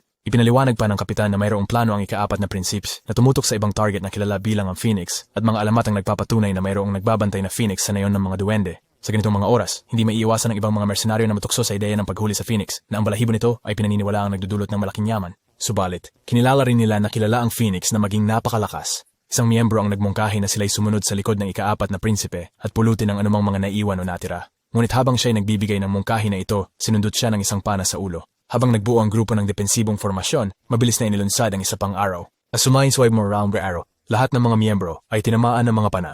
Gayunpaman, ginamit ng babae ang kanyang mahika upang lumikha ng isang napakalakas na blast wave, kaagad na nagtapos sa buhay ng kapitan. Nagpatutuo sa tawanan at pagmamalaki ng mga ngaso tungkol sa kanyang mga intensyon na ipagdiwang kasama ng isang piging. Sight Fury, seeking yung opinion nito somehow. Nawala ni Leng Mo ang kanyang tinagamain. Habang patuloy na nagsasalita ang mga ngaso, biglang tumama ang isang maliit na fireball sa kanyang ulo na nadulot ng apoy. Ang mga ngaso, ngayon ay nasasakit. Sinabi, hindi ako makahinga. Galit. Tumingin-tingin upang kilalanin ang pinanggalingan ng pag-atake at natuklasan na ito ay si Leng Mo. Inamin ni Leng Mo na hindi niya naiprito ang mga ngaso. Ngunit lumilitaw na hindi sapat ang lakas ng kanyang fireball para dito ang may masamang at determinadong tingin sa kanyang mukha. Idineklara ni Leng Mo na parurusahan niya ang mga ngaso na nagiiwan ng malalim na pagkabigla sa kanyang kapalaluan. Nagpatuloy si Leng Mo patungo sa kanila habang hinuhugot ang kanyang espada. Sa isang malakas na hampas, nagpalabas siya ng isang alon ng nag-aapoy na apoy at sa isang iglap, lahat ng kasamahan ng mananandata ay naglaho. Nabigla at natakot sa kanyang nasaksihan. Seryoso, ang mga ngaso ay nagalangan nagtanong kung si Leng Mo ba ay isang mandirigma o isang tao. Edad, hinsigurt si Rose ang kanyang mga kikayahan. Natakot at nagmakaawa ang mga ngaso. Pinakikiusapan si Leng Mo na huwag siyang patayin. Binigyang diin na kailangan pa niyang alagaan ang kanyang mahal na ina. Si Leng Mo, hawak na mahigpit ang kanyang espada, tumugon sa pamamagitan ng pagsasabi na kung sakaling siya'y napadpad sa nayon ng mga duwende at sila'y nagmamakaawa para sa kanilang buhay sa parehong paraan, hindi niya rin sila pinakitaan ng awa. Kasabay nito, inilunsad ni Leng Mo ang isang pag-atake sa mamamana habang nakatingin si Leng Mo sa walang buhay na katawan ng kapitan ng grupo ng mersenaryo. Nabunaw niyas na mas matalino sana kung nanatili na lang sa bahay ang kapitan at naglaro ng poker. Sa halip, habang sinasabi niya ito, dalawang mga araw ang pinaputok sa kanyang direksyon, ngunit matatas na naatraso ni Leng Mo ang mga ito gamit ang kanyang espada. Pasulong. Habang bumubuhos ang mas maraming mga araw, mabilis na kinakailangan ni Leng Mo. Humahanap ng takbuhan sa likod ng isang puno. Nalaman niya na hindi siya maaaring magpabaya, lalo na dahil hindi pa rin alam ng kanyang mga kaaway ang kanyang presensya. Dumating sa eksena ang kapatid ng namatay na sundalo. Nakita niya at labis na nagulat at nagdalamhati sa nakitang sunog na katawan ng kanyang kapatid. Naniniwala silang si Leng Mo ang may kasalanan sa pagpatay. Galit, nagpalabas sila ng isang atake ng fireball patungo kay Leng Mo, ngunit nagawang iwasan ito niya sa pamamagitan ng mabilis na pagtalon sa likuran ng ibang puno. Tapos na ang grupo. Galit, na binubuo ng isang mege at isang mananandata, mabilis na nasuri ni Leng Mo ang sitwasyon at natanto na nasa mataas na antas ng kasanayan ng dalawang mandirigma. At ang mage ay magaling din. Kung tatakbo siya ng harap-harapan, magkakaroon ng mananandata ng malinaw na tira sa kanya, kaya nagpa siya siyang manobra sa paligid nila sa halip. Humakbang muli, layuning alisin muna ang mga ngaso. Kapag wala ang mga ngaso, hindi na maaring habulin ng iba pang grupo siya ng maayos. Habang tumatakbo, tinukoy ni Leng Mo ang posisyon ng mga nganyon batay sa direksyon at anggulo ng pana, at bigla siyang tumalon patungo sa mga nganyon na nagulat sa kanya. Siya pababa. Ngayon na neutralize na ang mga nganyon, itinuon ni Leng Mo ang kanyang pansin sa iba pang mga miyembro ng grupo. Mga miyembro na nagatubili sandali bago gumawa ng takbo para dito. Ito ang nagiwan sa mage na hindi makasabay sa iba dahil naiwan ng mage na kontrol at naipit ni Leng Mo siya. Ngayon dalawa na lang sila at pinili ni Leng Mo na magpakilala sa kanila. Nagngangalit sila dahil sa pagkamatay ng kanilang mga kaibigan at nasa isip nila ang paghihigante habang matiyagang hinihintay ni Leng Mo ang tamang sandali. Sa sandaling ito, sa kanilang kagustuhang maghigante, ang kanilang leader at ang natirang mandirigma ay naglunsad ng pag-atake kay Leng Mo, ngunit maingat niyang iniwasan ang kanilang mga pagsalakay. Sa tamang sandali, mabilis na inilagay ni Leng Mo ang kanyang sarili para ma-align sa kanilang dalawa. Sila, naglunsad ng isang malakas na kontra-atake na nagpabagsak sa kanilang dalawa. Dahil sa kanyang makapangyarihang espada na pumapatay sa mga immortals sa isang hampas lamang ng espada ni Leng Mo, ang dalawang natalong kaaway ay biglang nawala. Warangs niyo ang bakas pagkatapos. Nagsalita si Leng Mo ng tahimik sa kanyang sarili. Nagmumuni-muni sa kanyang sariling karanasan ng pagkawala ng isang mahal sa buhay, isang sakit na ayaw niyang maranasan muli. Sa kabilang dako, natagpuan ni si Dia ang kanyang sarili na napapalibutan ng mga nakakakit na tuta ng pilak na lobo. Subalit natatakot siya sa kanila at ang kanyang pagkabalisa ay nagdulot sa kanya ng malalang pawis. Tunay na natatakot si Dila sa cute na lobo cub. At desperadong naghangad para bumalik si Leng Mo na nagbibigay sa kanya ng paraan upang makatakas sa kanilang presensya. Hindi siya makatulong, ngunit isipin na ang mga gutom na cub ay maaaring ituring siya bilang isang posibleng pagkain. Habang pinag-iisipan ni Sidhala ang kanyang sitwasyon, isang kalabaw ng tubig ang nahulog sa harap niya at Leng Mo dumating na. Humihingi ng paumanin sa kanyang pagka-late. Naguluhan si Titola sa nakita niyang malaking kalabaw. Leng Mo pagkatapos ay binuling ang kanyang pansin sa mga tansong lobo at tinalok ang kalabaw bilang pagkain para sa kanila. Tumungo si Leng Mo kay Sitila at tinanong kung nais pa niyang manatili at ibahagi ang pagkain sa kanila. Na-excite sa alok, si Sidala ay masigasig na sumang-ayon habang silang lahat ay nagtatanghal ng masarap na karne ng kalabaw ng tubig. Hindi maaring pigilan ni Sidala ang kanyang kaligayahan at ipinahayag niya ang kanyang kasiyahan sa pagtatangi sa luto ni Leng Mo. Naging mausisa si Sidala at tinanong niya si Leng Mo kung paano siya nakapagluto ng napakasarap na kainan, kasama ning ngumiti, sumagot na hindi niya ibubunyag ang kanyang lihim. Sa katotohanan, natutunan ni Leng Mo ang sining ng barbecue noong kanyang mga bakasyon sa tag-init habang nagtatrabaho sa isang tindahan ng BBQ sa Earth. Sa kanyang pagdating sa mundong ito, wala siyang kaalam-alam sa kanyang ginagawa. Agad na napansin ni Leng Mo na bihira ang mga pampalasa sa lokal na lutuin. Sa halip, ang mga tao rito ay madalas na kumakain ng plain na mga lutuin, tulad ng lugaw na papaya o simpleng nilagang itlog. Karne lamang para mapawi ang kanilang gutom. Sa kanyang alaala at sa pagkakatanda ng ilang pamilyar na mga pampalasa, nakagawa si Leng Mo na gumawa ng mga natatanging BBQ na putahe na nagdagdag ng pagsabog ng lasa at excitement sa kanyang mga pagkain sa mundong ito. Minamasdan niya si Sedila na nag-enjoy ng kanyang kain. Ipinayo ni Leng Mo sa kanya na matapos kumain, dapat siyang umalis habang araw pa. Inirekomenda niya na direkta na tumungo sa hilagang silangan si Sidhala upang marating ang Fragrant Empire. Sa pagkarinig, narinig ito, nagsimula si Sidia na magmakaawa ng buong puso. Ipinahayag niya ang kanyang mga takot sa kagubatan. Sa pagkakakita ng presensya ng mapaminsalang mga halimaw na madaling makakain siya kung siya'y maglakad mag-isa, nagmakaawa si Sidala tulad ng isang bata at ipinangako na kung tutulungan siya ni Leng Mo na makaalis sa gubat, hindi na siya magiging abala sa kanya muli. Inialay ni Leng Mo ang kanyang walang interes sa mga pakiusap ni Sidhala. Ngunit ang inalok ni Sidia siya ng 10,000, 10,000, nalila ng kristal ng mga barya. Nag-isip ulit si Leng Mo. Ang pangako ng 10,000 purple crystal coins ay malaking halaga ng pera. Sa Sunset Empire, ang manto ay nagkakahalaga lamang ng isang tansong coin. At nang umalis na si Leng Mo at ang kanyang 5 kapatid, Ang general ay nagbigay sa kanila ng isa-isa lamang na lila na kristal na barya. Kaya, 10,000 mga barya ng kulay lila na kristal ay kumakatawan sa malaking halaga, sapat upang matakpan ang matrikula ni Leng Mo sa Zhongkai Academy at magbigay para sa kanyang mga gastusin sa pamumuhay ng walang alinlangan. Tumingin si Leng Mo kay Sitila at hiniling ang kumpirmasyon na maaari nga siyang magbigay ng 10,000 purple crystal coins kung tutulungan siya ni Leng Mo. Kinumpirma ni Sedila ang kanyang kakayahang magalok ng ganitong halaga. Binanggit na mayroon siyang 10,000 crystal coins. Kaunti lang ang kahalagahan nito sa kanila. Papayag sa kasunduan na nangakong tutulungan si Sedala na umalis sa gubat kapag natapos na niya ang lahat ng mga gawain na kailangan niyang pangasiwaan. Pumayag si Sedala sa kasunduan at iniwan siya ni Leng Mo sa kumpanya ng mga Silver Wolf Cubs. Sa malalim na parte ng gubat, dalawang mga mandirigma ay nasa isang misyon na hanapin ang mga duwende. Sa Kanavex ng ito. Hindi nila alam, nakatago si Leng Mo sa isang puno sa itaas, palihim na nakikinig sa kanilang usapan. Nakarinig si Leng Mo sa mga sundalo ng upa na nag-uusap tungkol sa pagkakatuklas ng taguan ng duwende, na nagpuno sa kanya ng gulat at alalahanin. Sinabi ng mandirigma sa kanyang kasamahan na sa kanilang huling operasyon, nagawang makahanap ng ika-4 na prinsipe ng pugad ng Phoenix. Nagulantang si Leng Mo dito at nagsimulang manginig ang kanyang kamay. Habang puno ng pakiramdam ng kaluwagan, na-realize din ni Leng Mo na ito na ang kanyang pagkakataon para sa paghihigante. Walang sinaya na oras si Leng Mo at agad siya nagtungo sa Dwarf Cave kung saan ibinahagi niya ang nakababahalang balitang ito sa koponan. Punong tribo. Ang punong tribo ay nagpahayag ng kanyang pag-aalala at nagtanong tungkol sa bilang ng mga tao na patungo sa Phoenix. Inamin ni Leng Mo na hindi siya sigurado, ngunit inaasahan na may malaking puwersa na kasangkot sa paghahabol. Sinabi ng puno kay Leng Mo na ang Phoenix ay tunay na isang alamat na nilalang at itinuturing hindi mamamatay. Ipinaliwanag niya na ang Phoenix ay sumasailalim sa muling pagsilang halos bawat 10,000 taon. At sa bawat siklo, ito ay lalong tumataglay ng kapangyarihan. Subalit, bago ang sandaling ng reinkarnasyon, malaki ang paghina ng lakas ng Phoenix. Binigyang diin ng puno na ang Phoenix ay kasalukuyang nasa yugto ng paglubog, at kung hindi ito makalampas sa yugtong ito ay mahuhulog sa isang panghabang buhay na tulog dahil sa kanyang naubos na lakas. Ang revelasyong ito ay nag-iwan ng malalim na pag-aalala kay Leng Mo. At tinatanong niya kung ang kahinaan ng Phoenix ba ay maaaring humikayat sa pansin ng mahalagang bilang ng mga tao. Insist ni Leng Mo na dapat manatili ang hepe at ang iba pang mga duwende sa loob ng kuweba at siya na lang ang lalabas upang protektahan ang Fire Phoenix. Ipinaalam niya ang kanyang walang pag-aalinlangan na pangako sa mga duwende at sa kanilang kaligtasan. Bilang, nagpangako na ipagtatanggol ang Fire Phoenix kahit na ibig sabihin ito ng panganib sa kanyang sariling buhay. Plano ni Leng Mo na makapasok sa grupo ng attacker at guluhin ang kanilang formasyon mula sa loob, sumang-ayon ang puno. Sumang-ayon. At nagpanguna sa daan patungo sa lokasyon ng Phoenix. Subalit, mabilis na nagbabala si Leng Mo sa puno na kailangan niyang bumalik sa kuweba dahil madaling makikita siya ng sundalo for hire. Mga kwento. May isang lihim na lagusan ang pagtakas sa kanyang disposisyon. Dinala ni Leng Mo ang puno palabas ng kuweba para tiyakin ang kanyang kaligtasan. Kuweba. Narinig din ni Leng Mo at ng puno ang mga boses na lumalapit, nagpapahiwatig ng pagdating ng mga sundalo for hire. Subalit, nag-aaway na sa sarili nila ang mga sundalo for hire ukol sa premyo na hindi pa nila natatamo. Hindi pa. Napansin ni Leng Mo na may karagdagang mga puwersa at hukbo na lumalapit sa bundok, nagtitipon sa ang yungib. Isang magulong labanan ng sumabog habang sila nagtutunggali gamit ang mahika, espada at mga palaso, mga arrow. Nagumpisa ang mga mersenaryo na patayin ang isa't isa at sinalakay ang gulo. Sa gitna ng kaguluhang ito, sumabog ang malaking apoy, halos kalahati ng mga kalahok ang nawasak.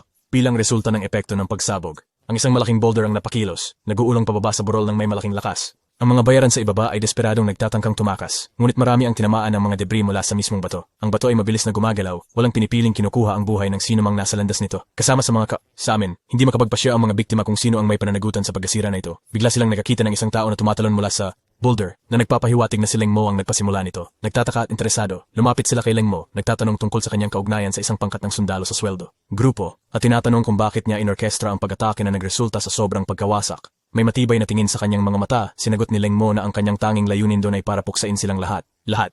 Ang kanyang mga salita ay nagpasiklab ng galit sa natitirang mga mercenaries, at sila ay nag-charge kay Leng Mo ng buong puwersa. Galit.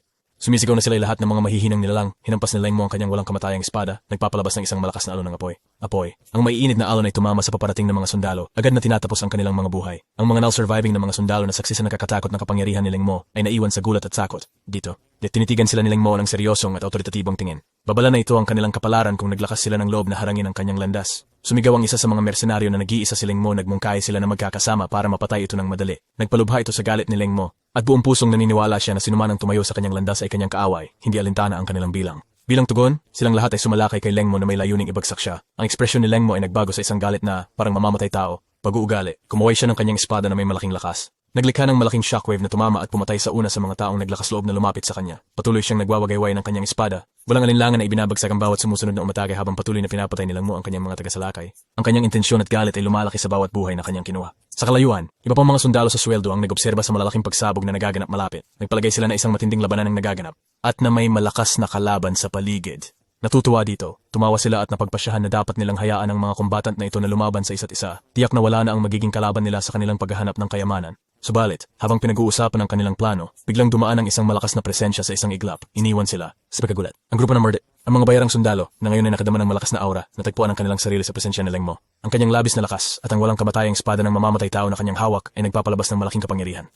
Habang tinitingnan nila si Lengmo, napuno sila ng pagkamangha at tuwa. Sa mga mahinahong tono, nagkasunduan sila na kailangan nilang pigilan si Lengmo na mauna sa kanila. Nakilala nila rin na ang aura ni Lengmo ay lubhang nakakamatay, at malinaw na buo ang kanyang determinasyon na makipaglaban sa kanila. Sa ibang lugar, sa loob ng tahanan ng Phoenix, ang ikaapat na prinsipe at ang kanyang hukbo ay nagtipon-tipon. Ang kanilang layunin ay mahuli ang Phoenix, ang tagapagtanggol ng mundo. Mga duwende. Sa kawalan ng anumang duwende, ang ikaapat na prinsipe ay nagdirekta ng kanyang mga mandirigma at mga mahiko mula sa tutok ng burol. Sinusubaybayan ng kanilang mga pagsisikap na masubdue ang Phoenix. Ang mga Meg ay nakalak sa isang malupit na labanan kasama ang Phoenix, ginagamit ang kanilang mahika para pigilin at pigilan ito. Sa wakas, nagtagumpay sila sa pagpaparalisa sa Phoenix na ginagawang hindi makapag-kontra-atake. Sa ngayon na walang pananggalang ang Phoenix, hinimok ng mga mage ang pang-apat na prinsipe na ilaunch ang kanyang pagsalakay. Hinahantad ng kahibangan at matinding hangarin na mahuli ang Phoenix. Hinalikan ng ikaapat na prinsipe ang kanyang espada at may pagkamakabayan, tumalon sa mahinang bantay at sinaksak ito ng kanyang talim. Ang saksak ng ikaapat na prinsipe ay naghasik ng malakas na bugso ng lakas na umugong sa loob ng tahanan ng Phoenix. Ang mga Meg, sa pagkakakita sa sugat at kahinaan ng Phoenix, ay nadama ang ginhawa. Ang ikaapat na prinsipe, bagaman namamangha na buhay pa rin ang Phoenix matapos ang ganitong kalaking pagsabog, ay natuwa rin na nakakuha siya ng dugo nito. Pinalakas ng mga mage ang kanilang kapangyarihang nakabase sa kadena at lalo pa nilang pinatindi ang kanilang mga atake para lalong mapigilan ang Phoenix. Sa pangobserba sa pakikibaka, puno ng excitement ang pang-apat na prinsipe at may isang masamang ngiti sa kanyang mukha. Nakipaglaban ng desperado ang Phoenix para makalaya sa kanyang mga pangkulong. Gayunpaman, isang biglaan at hindi inaasahang pangyayari ang nagwasak sa kontrol ng mage. Nabasag ang kadena ng isa sa mga Meg na nag-iwan ng kalituhan at pag-aalala sa iba pang mga Meg at mga mananakop habang sila'y tumitingin sa lugar kung saan dati nakatayo ang Meg na nag-channel ng kadena. Natagpuan nila ito, walang laman, walang anumang presensya. Ang biglaang pagputol sa isa sa mga kadena ay nagdulot ng karagdagang presyon sa natitirang mga kadena, nagdulot ng kaguluhan sa mga mage. Sa gitna ng kalituhan na ito, mayroong mabilis ang sinaksak ang isa pang mage. Sa gulat ng mga manonood, ito pala ay si Lengmo na nakapasok sa kanilang hanay at sistematikong inaalis ang mga mage na nagkokontrol sa mga kadena. Nakita ni Lengmo sa aksyon, naging balisa at natakot ang mga sundalo at mages. Nagbibigay ng utos para sa kanyang pagpapawi. Gayunpaman, ipinakita ni Lengmo ang kahangahangang kabilisan at bilis. Ang kanyang pangunahing prioridad ay neutralisahin ang apat na magis na nagkokontrol sa mga kadena. Habang sila ang nagdudulot ng pinakamalaking banta, nakita ni Lengmo ang isa pang mage at tumakbo patungo sa kanila. Ngunit isang sundalo ang kumampay ng kanyang espada. Tinamaan ang binti ni Lengmo na pagtanto ni Lengmo ang kahalagahan ng pag-iwas sa karagdagang pinsala. Alam niya na ang isang malakas na suntok ay maaaring malaki ang epekto sa kanyang kakayahang ipagpatuloy ang labanan. Napagtanto ni Lengmo na harapin ang sundalong may hawak na espada. Hindi ito magiging isang may pagkakatiwalaang opsyon. Tinanong ng sundalo, may pang-uwi matingin kung tapos na ba si Lengmo sa kanyang mga laro. Sa mabilis at malakas na hampas ng kanyang espada, inatake ng sundalo. Gayunpaman, nasawi si Lengmo. Kinuha ni Lengmo ang oportunidad at may kahangahangang kakayahang iwasan ang sorpresa. Atake ng espada, sabay na pagpatumba sa isang magi sa kanyang likuran. Sa pagmamasid kay Lengmo na sistematikong pumapatay sa kanilang mga kasamahan na iwan sa takot ang iba pang mga magi at sundalo, alam na kaunti lang ang kanilang magagawa. Isang mage lang ang natira. Natukoy ng mga sundalo na protektahan sila. Sa kabila ng kanyang nasaktang binti, tumakbo si Lengmo patungo sa huling salamangkero ng may determinasyon. Napansin ng isa sa mga sundalo ang paglapit ni Lengmo at tumalon patungo sa kanya. Si Lengmo ay matatag sa kanyang misyon na patumbahin ang huling mage kahit na ito ay nangangahulugan ng panganib sa kanyang sariling buhay. Tumakbo si Lengmo patungo sa mage. May dalawang sundalong nakatayo sa harap upang harangin ang kanyang atake. Sa likod niya, sinugod siya ng isa pang sundalo mula sa likuran gamit ng isang espada. Tinamaan si Lannister, si Mo, ngunit nagawa niyang patayin ang huling natirang mage. Pinapalaya ang makapangyarihang Phoenix mula sa kanyang mga kadena. Nang malaya na ang Phoenix, ito'y nagalit ang sobra at mabilis na umurong ang hukbong Fort King. Nagpakita ang mga mata ng Phoenix ng malakas na pagnanais ng paghihiganti at galit. Mukhang lahat ng kanyang mga kadena ay naputol at wala nang humahadlang sa kanya. Hindi makahanap ng lakas si Lengmo para huminga. Naniniwala siya na malapit na ang kamatayan. Mahirap para sa kanya na tanggapin na ang isang henyo tulad niya ay sasapit ang kanyang wakas sa gayong lugar na nakapikit ang kanyang mga mata. Alam ni Lengmo na ang kapalaran ng lahi ng mga dwarf ay ngayon ay nakasalalay sa mga balikat ng Phoenix. Kailangan pa rin nila ang proteksyon nito. Nang makalaya ang Phoenix, nagmadaling sumigaw ang isang sundalo para protektahan ang ikaapat na prinsipe.